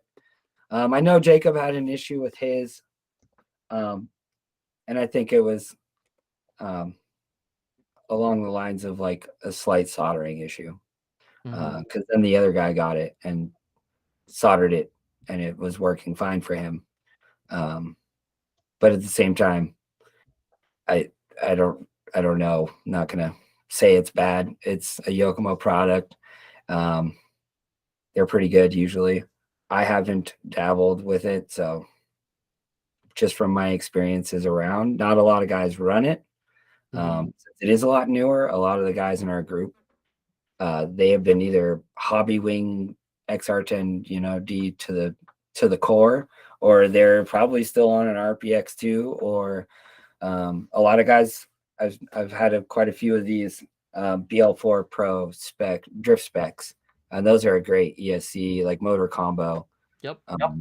Yeah. So especially when it comes with the motor and ESC and it's all soldered together and it's just like out of the box, it's party. Yeah. Where was I going? I was totally gonna go off of that. um, shoot. Well, I get a pretty purple motor tomorrow, so that's cool. Yeah. You guys need bodies down there? I got a. So we only have 2 bodies at the actual shop. So yeah, Mhm. there's a MST. They're both MST bodies. So there's a E30 and a Mustang body. Some funny. I've been thinking about doing an E30 body lately. Same here. Only because I have this piece of crap, expensive thing made by Orioli. Oh shoot, you have one. And look at the front. Does it have the right shocks on them? It should say E30 EX zone. Does it have the overrealized shocks on them, like the ones with the click dampening? Yes. Oh my gosh. Dang. So yeah, they got this like little indicators here on the side, and you just turn it to match one of the valve dots on the top, and it clicks, and it's pretty sweet. And then in the front, it's McPherson, but this thing's all broken. I need to the servo section and these steering arms that they came with were wild. So I've been in the process of trying to figure something out, got some ideas. But then that E30 body came out and I was like, ooh, I want to do like a gunmetal gray with like, just like regular BBS, no lipped wheels, like some just make a nice clean looking E30. Because if you crash this thing, it breaks just like a real E30. Hey, since it's McPherson, the Rhino, like the Rhino Max front lowers might do that for you. No, it's not the lower arms. It's the knuckle. turnbuckles that go from the knuckle to the servo horn. Oh, and the gotcha. way they designed it was completely whack. And then they remade it, and I was like, that's exactly what I was thinking of doing. Making a servo horn with 2 turnbuckle or ball studs, one on each side. So I've been lazy and need to go to the hobby store and buy a crappy like $8 servo horn that's got 3 holes and use the outside 2 with ball studs, and then do titanium like turnbuckle and links with some super long. I even have them sitting right here somewhere. You could do the Yusakani The overdose NGE turnbuckle or ball cups that are banked, they're angled and really long. Yeah. They need those because of the way the hub knuckle is designed. They gain caster and pitch as it turns. So like it kind of pushes the rack all like weird. So I was trying to think of a few ways to make it a little better and be able to use that thing because it just sits here and collects dust. And then the D-like needs a diff. Anybody want to sell me a D-like diff? No. I've got a plastic Yokomo diff. No, it's not the same. No, I need like a drift package diff, which I had a drift package and then I sold it. That's what I'm saying. The person I bought it from. I have a DP package or a DP diff. Wow, drift package diff. You got a DP diff? Yeah, I got a DP diff. Yeah, dude. Let me know. Bring it with you. And then Jake has a few too. Like I think we have like the monopoly of DP diffs, like in Oregon. Hell yeah! So wait. I'm sorry. Jake is a Washington boy now. Never mind. Oh. Hey, he said he's forever. He's so South Washington though. He can grocery shop at Portland PCC. Okay. Right. No, he's like, hop over the bridge to Vancouver, get me some Hooters. Or more like, I don't want to pay for sales tax. Goes down. Did it? We used to back in the day when I lived down there in Gresham, because I didn't go into my whole life, but I used to live in Gresham and Troutdale, and lived a lot of life out of myself at Burnside early in the morning, and worked on 88th Street at the Lumberyard mountain bike park. Oh wow. If you guys remember that place. I remember that place. I had a membership at that place before I cased the jump and either cased it or landed front wheel first and screwed me up face down. Yeah. Yeah. So I worked there for, I think it was like 2 years, 2 years or so down there. So maybe we met. Probably, possibly. Yeah, possibly. We met there. And I did a lot of bike like classes there, and people do rentals, and I'd watch people eat it all the time. Just yeah, that's what happens. It's like, I never graduated the green section. the greens, Jump. the rollers, yeah. Yeah. So what I did there was I built a lot of the ramp. I'd go to the big jumps and then I'd case a jump, and so I'd go back. So Yep. the good old days. I Good still old have the days. bike too. So, you know, down there, I was like Jake's pretty much in Oregon. That ain't Washington. Yeah, he told me he's Oregon forever until he gets a driver's license that says Washington. There you go. Good on you, Jake. Don't pay Hey. those taxes. John, Marcus still needs the solid diff, yeah? Yes. Okay. And it's going in my bag right now. Yeah. And as far as diffs, I've got a spare Yusikani mix diff if anyone wants to blow that up. Legit blow it up. So what blows up inside the dip? Just the gears? Can you put Yokomo gears in that? So as far as the chassis go, yeah. Kind of. The Yusikani like L or the H, so like anything pre NGE, aside from the mix, because the mix was the first one that they did like their own plastic housing on it. You could shove anything Yokomo in it. As far as the mix that I just sold, my mix had all Yokomo internals except for the idler gear. And it wasn't big enough to run a CLSD, unfortunately. So, but it still got a ball diff in there. So, hey, like my I sold my Yusikani, but it's still a good car. I was gonna say, you talking about ball dip. Okay, so I'm just looking in with me all day tomorrow. I found out last year when I tore my art apart. I didn't even know because I didn't ever care to open the diff housing and check the diff after I bought the car from a buddy who like slightly assembled, or he like assembled it, made it run and drive, and then kind of took it apart and then sold me the chassis. And it came with a ball diff, or it had a ball diff in it the whole time, and I was just thinking, nah, it's just 1,000 weight, you know, diff oil.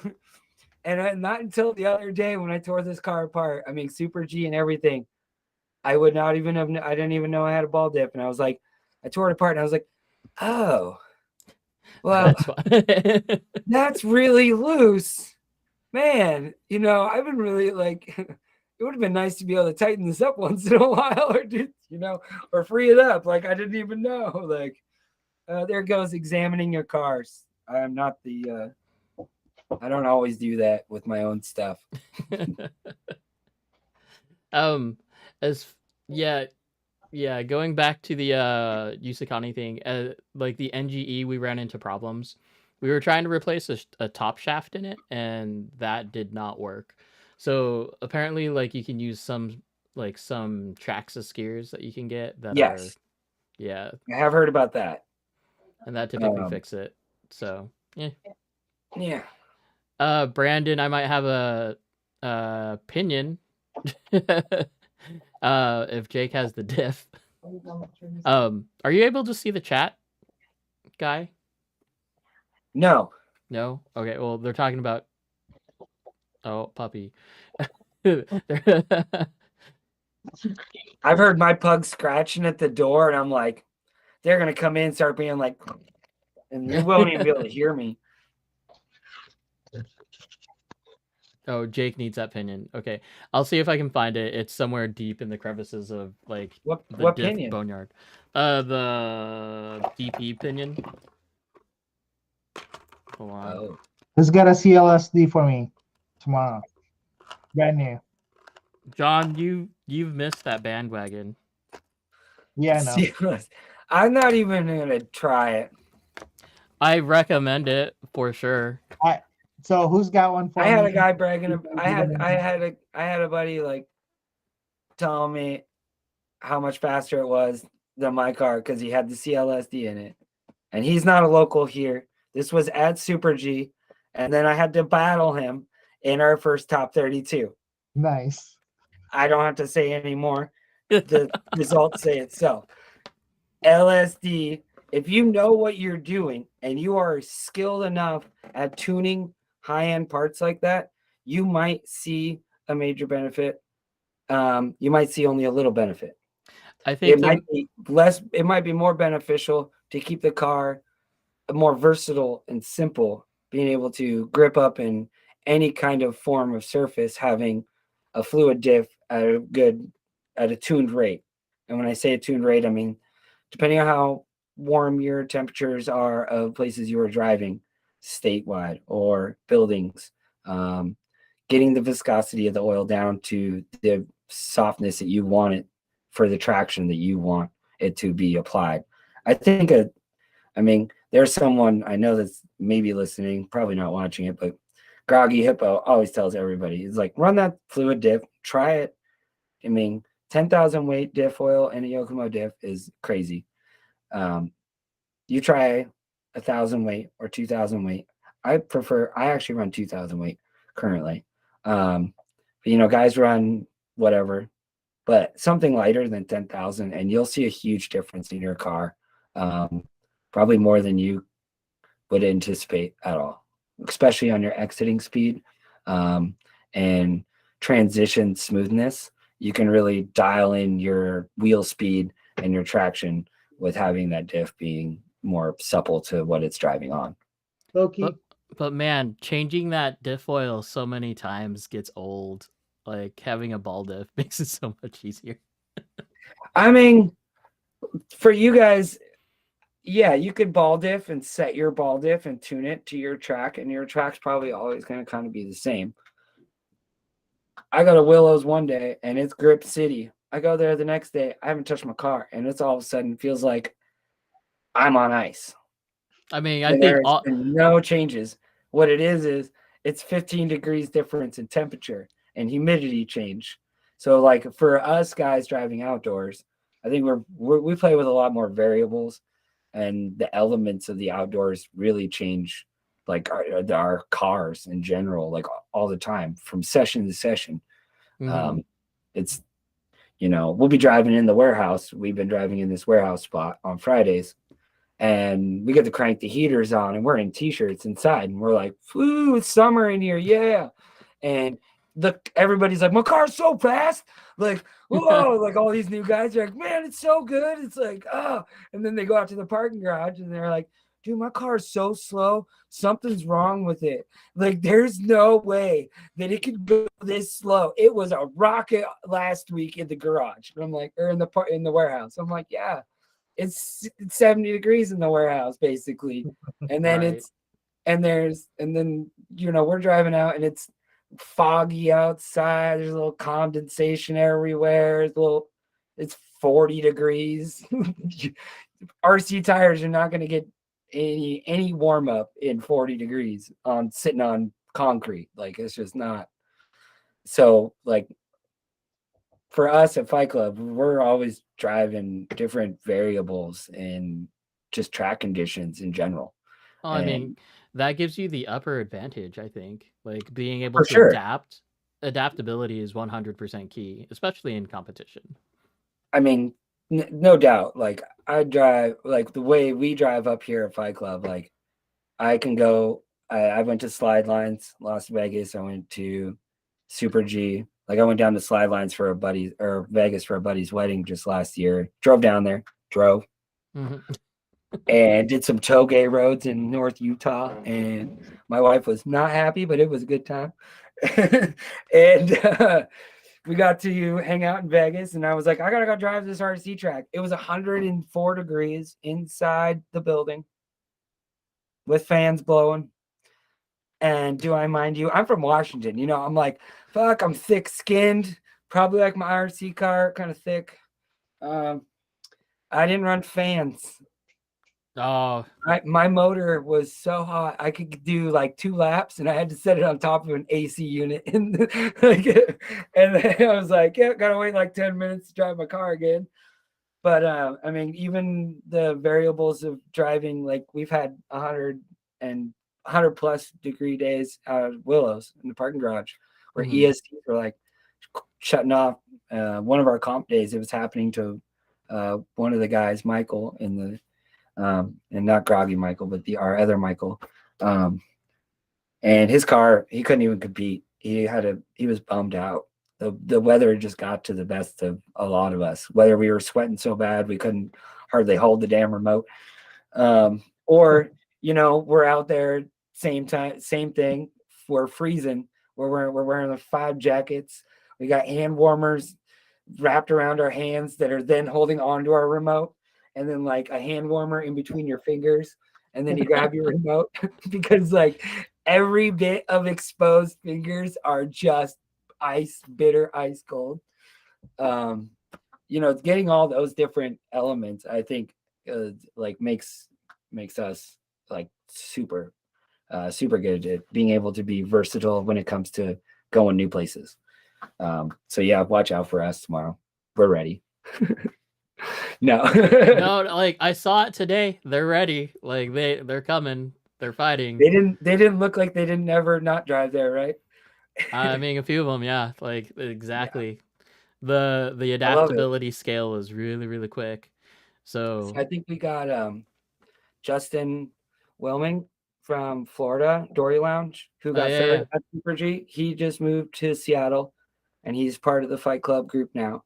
And he will be down there Sunday as well, is what he told me last night. Oh geez. He's super pumped. He's super comp motivated. He's one of those guys that like he kind of comes out to, he wants to ride door. He wants to show his skills.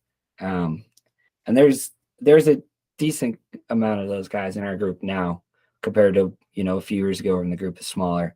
And I think it definitely is awesome to see that. Like those are our guys that are constantly trying to push the envelope. A lot of us can drive, just a simple car and enjoy it and have good tandems. Mm-hmm. And then there's, the ones that want to have comp days. And Justin, driving with him Friday night, I couldn't see daylight between his front bumper and the back of most people's bumpers driving around the track. He was in it. He was hungry. So hoping to everybody gets that hunger tomorrow, and we have a big old party. I'll be hungry. I'll be going to the food court, but I mean, as far as the food court goes, questionable. Yeah, I remember. I know. I was like, yeah, I'm gonna have to go to that. I want to go get some Mexican food. That whole town down there's got some really good carne asada. Speaking of food, we might go get food tomorrow night. So yeah. What time? I did not ask, and maybe there's guys watching this. Do we know exactly what time you're trying to end this event, or not that I want it to end at, I'm fine with going all night, but yeah, I didn't know what time you guys had to end it. So basically, the shop officially closes at 6. However, since we are competition, I'm sure they'll let us kind of slide by it a little bit. Definitely try to end by 6 for sure, though. Okay. So we will see. Last competition, we had 17 entries, and we only had an hour of downtime for just open track. And that was with qualifiers starting at 12 and then going at 4. So we might need to adjust that a little bit here or there. Yeah. Qualifying at noon, start comp at 2. 2. So go straight from qualifying. We just pick a number for qualifying. Yeah, we'll just randomly generate the bracket and we'll just go. No, not like that, but I'm saying after qualifying, just go straight into comp. Don't do hey, there's gonna be 2 hours of track time. You know what I mean? We'll do that accordingly tomorrow. I think if there's gonna be a lot of people, we'll definitely change things up. to make Because you're everything. going to see a lot of possible one more times and stuff like that with the Fight Club guys. Yeah, I Yeah, believe it. definitely Like, gonna be. There's gonna be challenges tomorrow that Yeah. we're gonna, okay.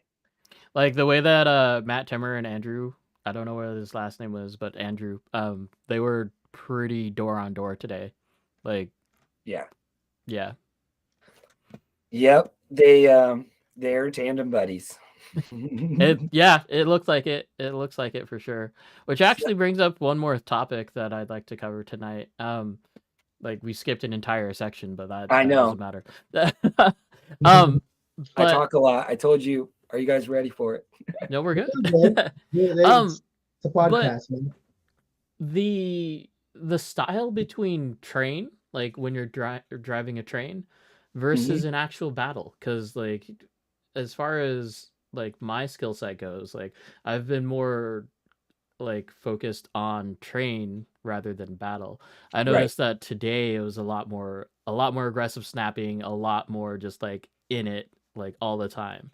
So where are you at with that? I mean, that's a great topic. So when it's just everybody having fun and driving on track, you can tell that there's some guys that are going to tandem behind somebody with a competition tandem kind of attitude. And in that sense, I feel like instead of not necessarily following the person anymore as like a fun train, like a track day would be, like a real Nico track day in Japan or something.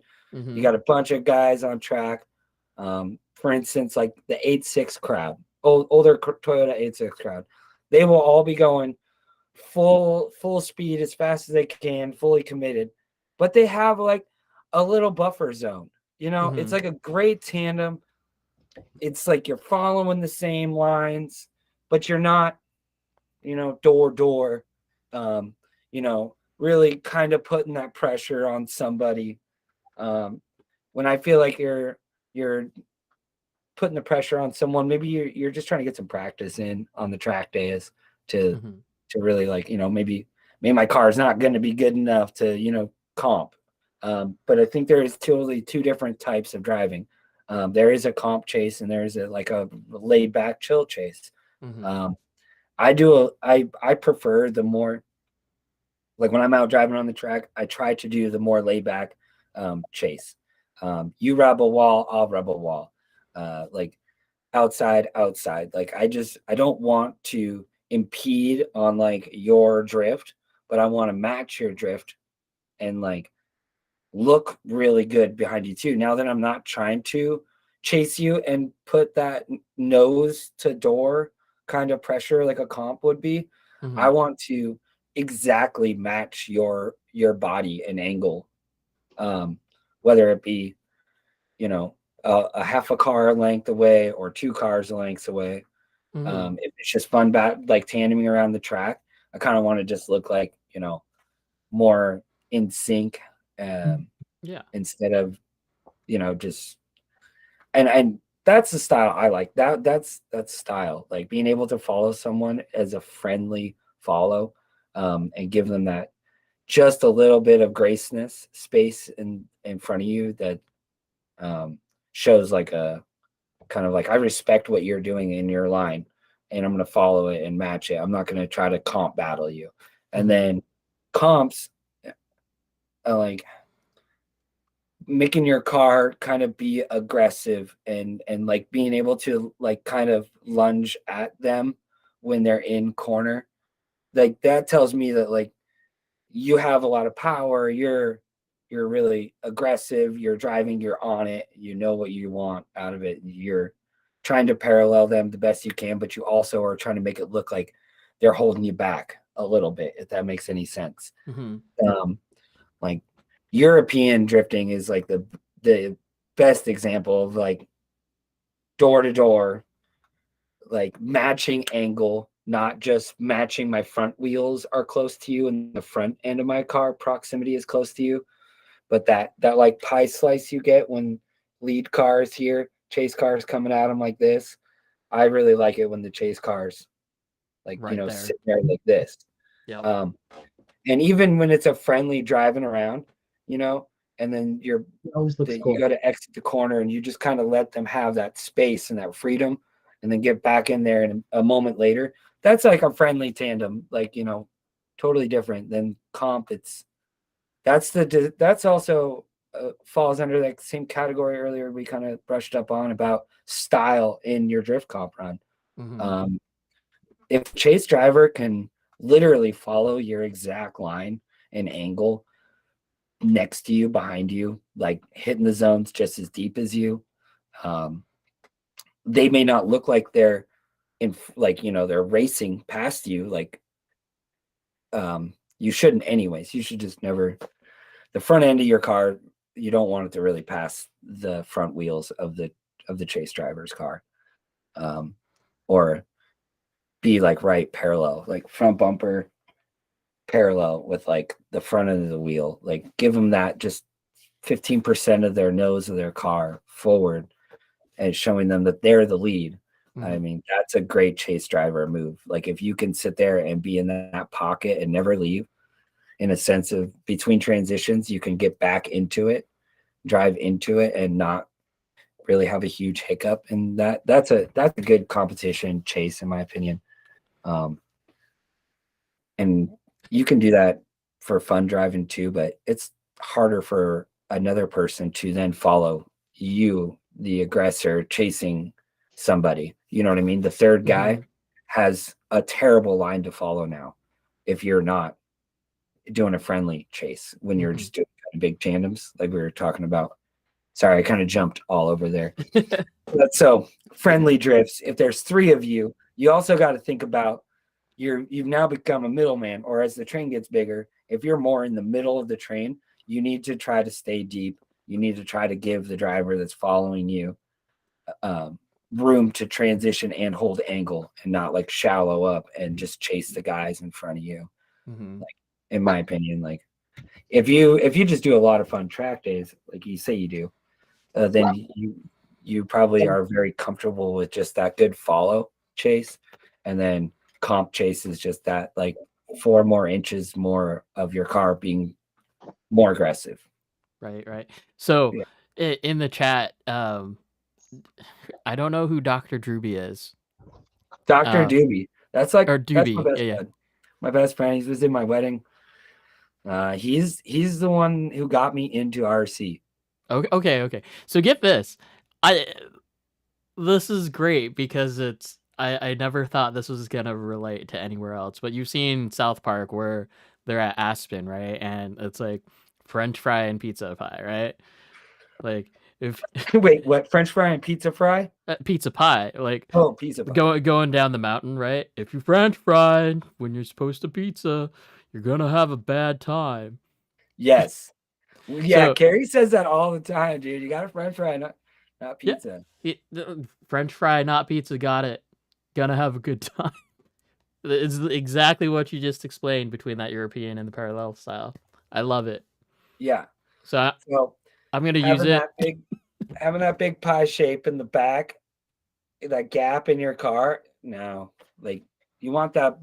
I call it booty smacking, like all the time. Like someone I'm following, whether it be someone super good or someone not, but if I see them starting to kind of like shallow up on me and I'm like stuck in where I'm at, and I'm like, my back wheels will like smack their rear end, and like I kind of bump them to give them more angle so I can like continue drifting and then keep them drifting as well.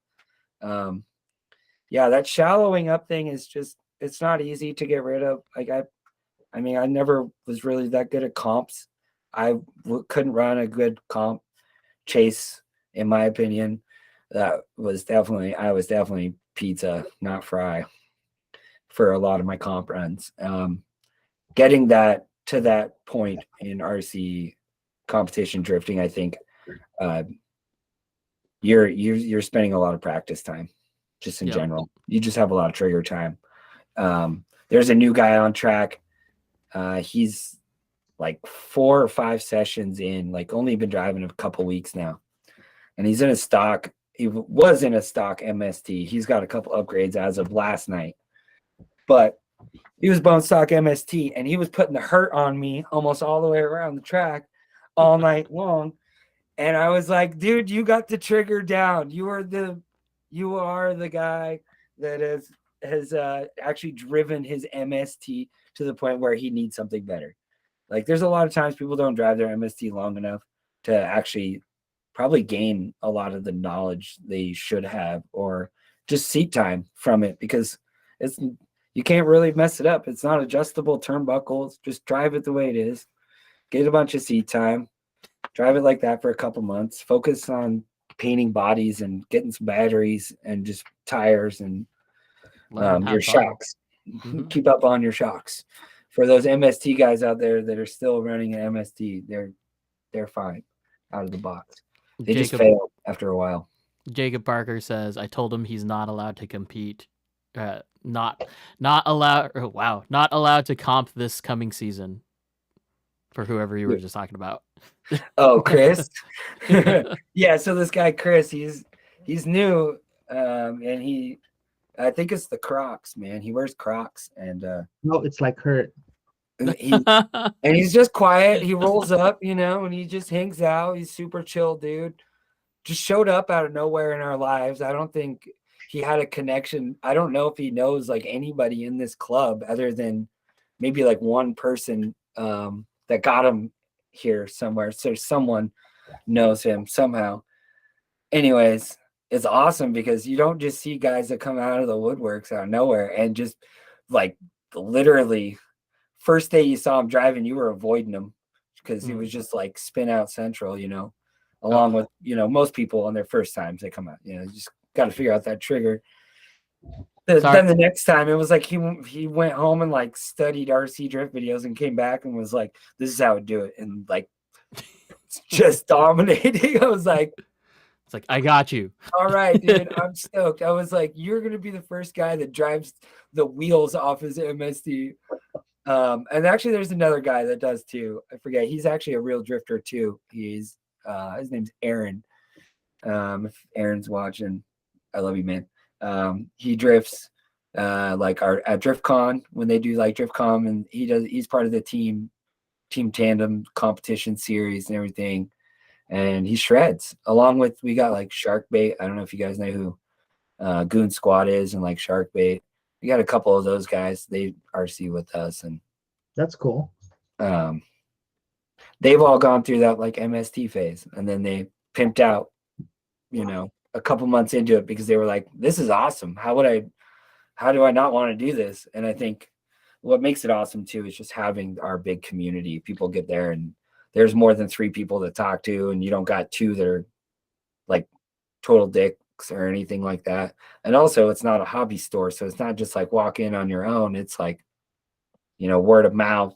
Hey, the track's going to be built here at this spot. So it's kind of like very exclusive vibe to it as well. And I think that just kind of feeds to the adrenaline and the funness of like everything that happens out in the parking garage and our church spot and the gazebo and all these places that all of us drive at. I think that's the exciting part. Almost having an indoor building in a place that's so super consistent is not as ideal in a sense of like some aspects. So it's been working for us up here. 100%. If I can find a building that's like stupid cheap, I'm gonna get into it. But until then, I want to be able to have like an entry fee that's almost nothing, or if not at all nothing. Just sell parts and have a drift track. That would be my dream goal, which obviously is a crazy dream. But I'm looking at houses right now with trying to get my wife to get something with lots of property so I can build a large shop in a small parking lot and do something for the community that is much more affordable, because our state is just ridiculous for rent and trying to afford a building. So you guys are lucky. You have like a hobby store that is trying to do something. We have a hobby store. I mean, you guys have a hobby store. I mean, I get it. I freaking going back to the days of Delhi. Like I miss Matt. Like he was trying to do something similar to like what I was trying to do, and not everybody can really, it's not an easy thing to deal with. I've been going through a lot of learning in my own life, going through this hobby shop deal, like trying to get this shop up and running, and also just adulting as I get older. I just tried to better myself, and I got the last couple of years, this RC club has made me, I think, a better person in a lot of aspects. Whether I got new friends or friends that I didn't have before, or old friends that are back in my life, it's pretty rad. So this club, RC drifting, it's not going to shrink. I'm not going to let it shrink. It's going to keep growing. Hell yeah. 100%. Yeah, But yeah, I wish we were closer. I think we all wish we were all closer. Like, Yeah. Dude, right? Well, I think this weekend will be a big experience for All of everyone us. to get to hang out and meet each other. Like maybe they'll be more motivated to come down, since we're not really like a building that you can just roll up to and stuff like that. It's a little easier to go to you guys, especially since it's a weekend. For us, it's like Friday night, 5 hours between 7 and midnight or whatever. That's a long drive for in the evening. I totally understand. Like Seattle traffic is nightmare. You would have to leave yesterday to get there today. Like, I mean, for oh me, my, ain't no joke. For me, it wasn't the drive up. The drive up would have been fine. It would have been like the 4 a.m. drive back. That would have killed me. Because you Yeah. guys go late, like late. Yeah. I mean, I mean, a lot of the guys too, everybody works. A lot of guys work an hour from where the track is even at. So they get off work at 7 o'clock and they want to go RC drive. So they show up, to the Willows or the parking garage, wherever we're at, and it's 9 o'clock almost, and you're just getting there, and you got 4 batteries charged, and you're trying to burn them, and so it makes it a lot more difficult for waking up the next day. I bet. But hey, you I gotta can say do it my sometimes. Saturdays got really lazy, man. Like they're just like a wake up at noon, do the dishes, never leave the house kind of day. After a big Friday night, yeah. I mean, that's pretty much what'll happen. Like once we're at Expo again, that's in April. Yeah. Yeah. Oh man, Joey and the Expo, dude. I just love that Joey gets that going. I mean, it is so rad to be inside that big place for 2 days in a row. Being able to have a track and everybody drive up and camp, and like we get Todd over from Eastern Washington, which it's fun. It's always fun having him around, and whoever else comes in. Sometimes people come from kind of far. I feel like one year we had like Canadians, like our first year. Can't remember. And then all you Oregon guys, and even more of like the first year that we did the expo, like Chuck Brewster and all those guys. Remember, like your Southern Oregon guys. Like now, I don't see a lot of those guys anymore. I didn't see them at the last expo. Yeah, Spencer. Well, I don't know if Spencer ever went, but yeah, he's busy doing like real car drifting stuff. So he's been doing good too. But hey, are you gonna get a booth at the expo? Are you gonna try to get a booth? What do you mean? At expo for dealer. Oh, Monroe. I didn't look into it yet. I didn't even think about it. You should, because I've gotten into this habit where I just take my RC drift parts everywhere with me, like my damn phone. And like, yeah, I was gonna say a stupid joke, but I didn't. But well, the stupid joke that needs to happen is like, how are we gonna get rid of the boats so we can have 2 tracks again? I don't know. we'll just, fingers crossed that someone doesn't show up or dies. No, I'm just kidding. Oh, Yeah, the tugboat crew over there is pretty old school. I mean, if you hadn't seen, yeah. it just depends on who runs that club. No, but we actually have one of our drift members. He's part of that boat club, Oh, okay.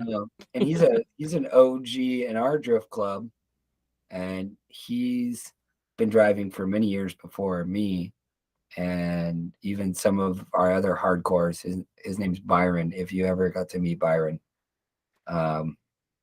probably not. He's really quiet. He only comes to the garage, really. Mhm. But he's a cool guy. Really, really good at holding heavy angle and drift around corners. He's not the fastest car on the track, but he's pretty darn consistent. He's really fun to tandem with. But he's a tugboat racer and then part of that tugboat club.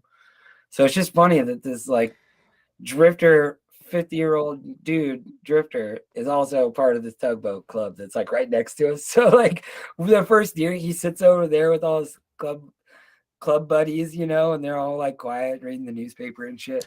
And like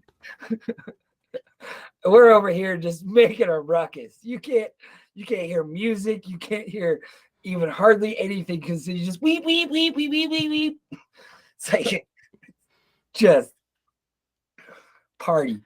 Is that why we were by the battle bots last year? I'm pretty sure that's why the battle bots are near us. They're trying to like just put all the noisiest shit in that corner way over there.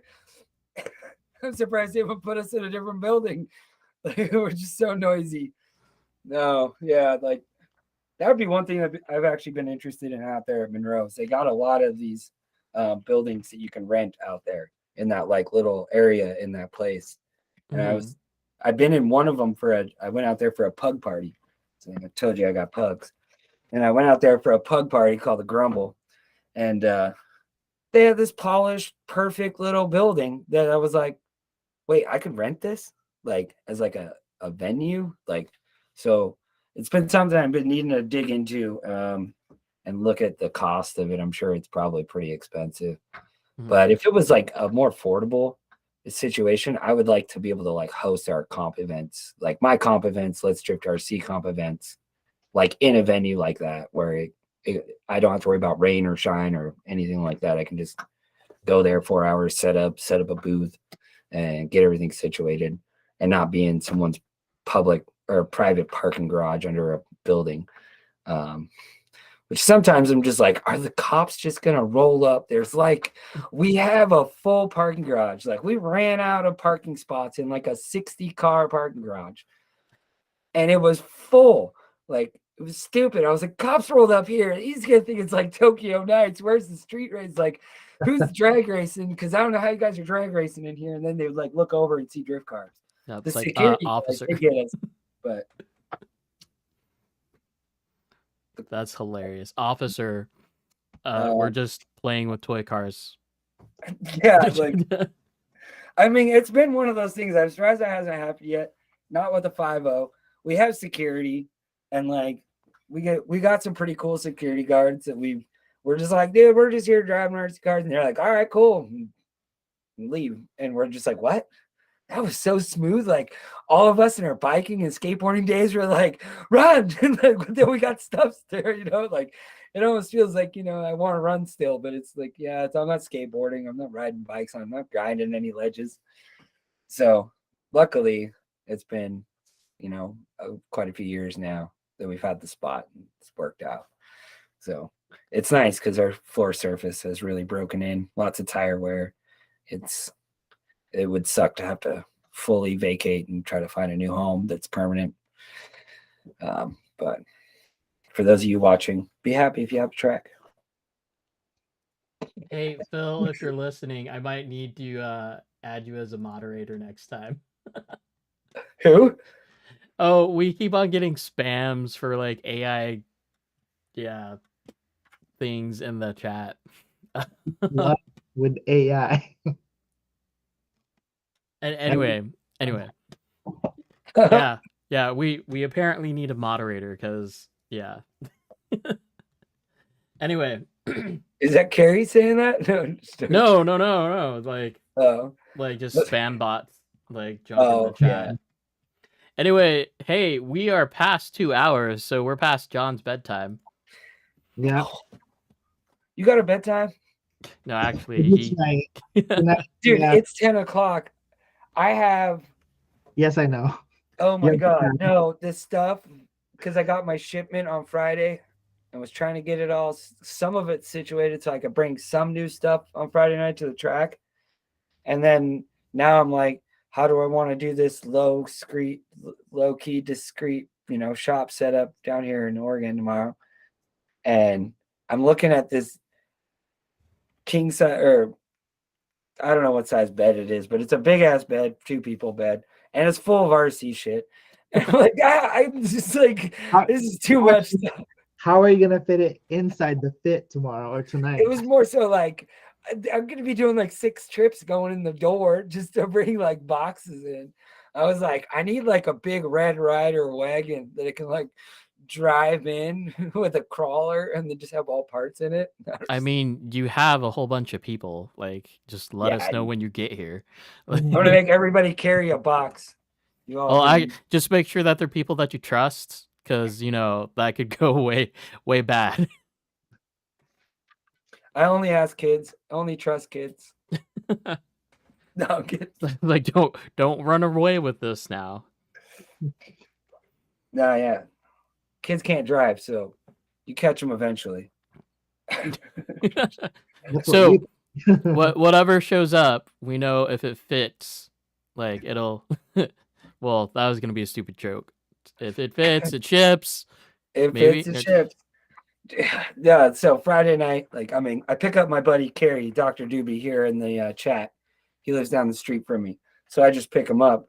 And he brings his dog and his pit bag, his dog bed, and we always bring case of beer and everything, and we got all the stuff, snacks, whatever, going to the track. So inside the fit, I have 2 big bins. One of them carries lights, power strip, track stuff. One of them carries like a full track, and then I have another box that's all Tetsugen curbs, and then that's all in the back. Pretty much you can't see out the back window. And then in the front seats, it's like a table, RC pit bags, and then like all my product just kind of like gets stuffed on top of it until like it looks like I'm moving every time I'm going to the track. It's terrible. I've been looking at getting like a small Ford van, like those like little like transit things. That's cool. Yeah, and doing and that way this year coming up too, Sean Kitaguchi wanted me to do a lot more of the car show events and setups. And so I'm going to try to take that a little more seriously, even though it's not super beneficial as a shop owner at all. Just so everybody knows that it's really not. It's beneficial to the community. I get to grow the community. It's a lot of elbow grease.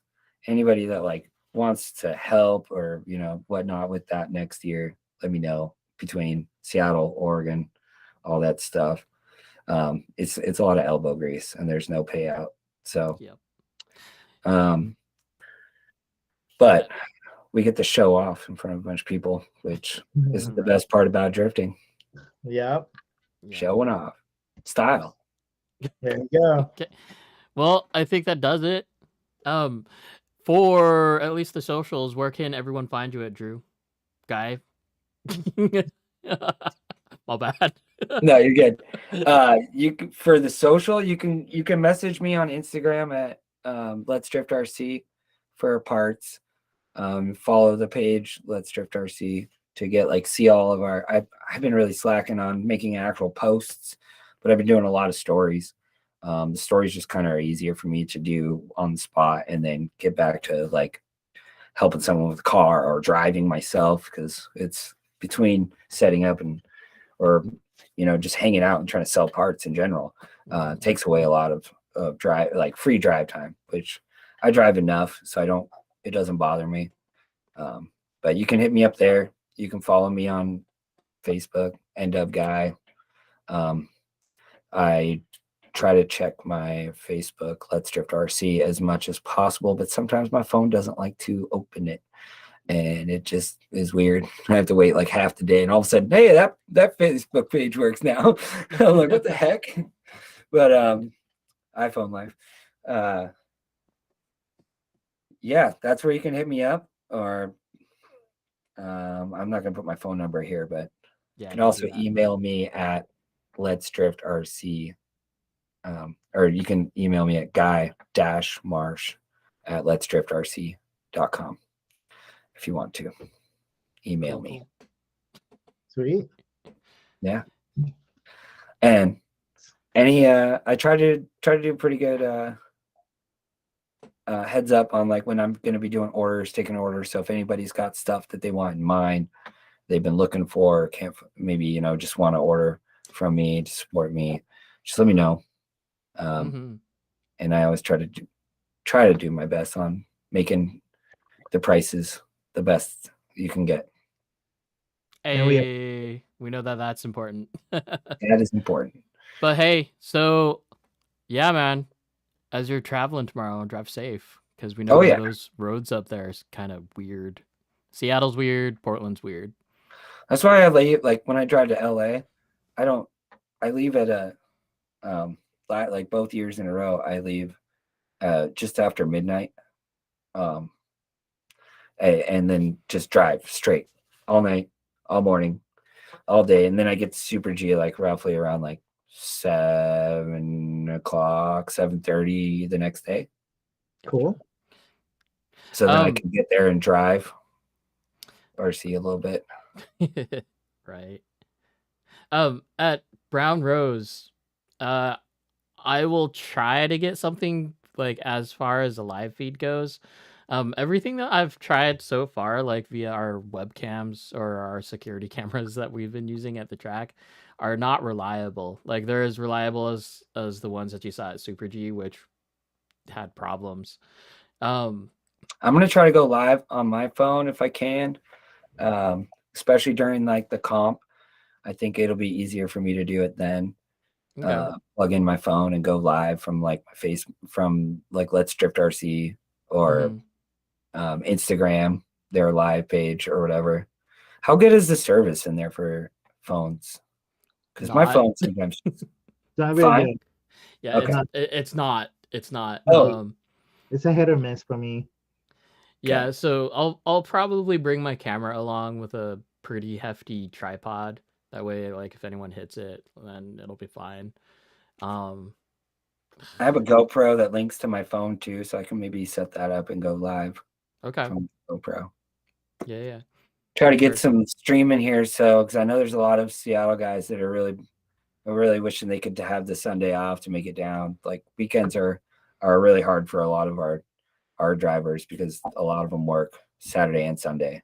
Like if it's not raining tomorrow, I will do a little bit of drone shots and then post it. Do we have to hold the door open for you again? I mean, it'd be kind of cool if we do it like that again and then show everybody that's on the track. I mean, we've got. It's just so nice. You guys are right there at the front door now. You can like whoop right outside, right, and like have a quick smoke and not feel like it takes you 20 minutes to walk outside from one side of the building. Yep. Yeah, that's gonna be cool. Oh, is Jake riding with you, Jacob Parker? Yes.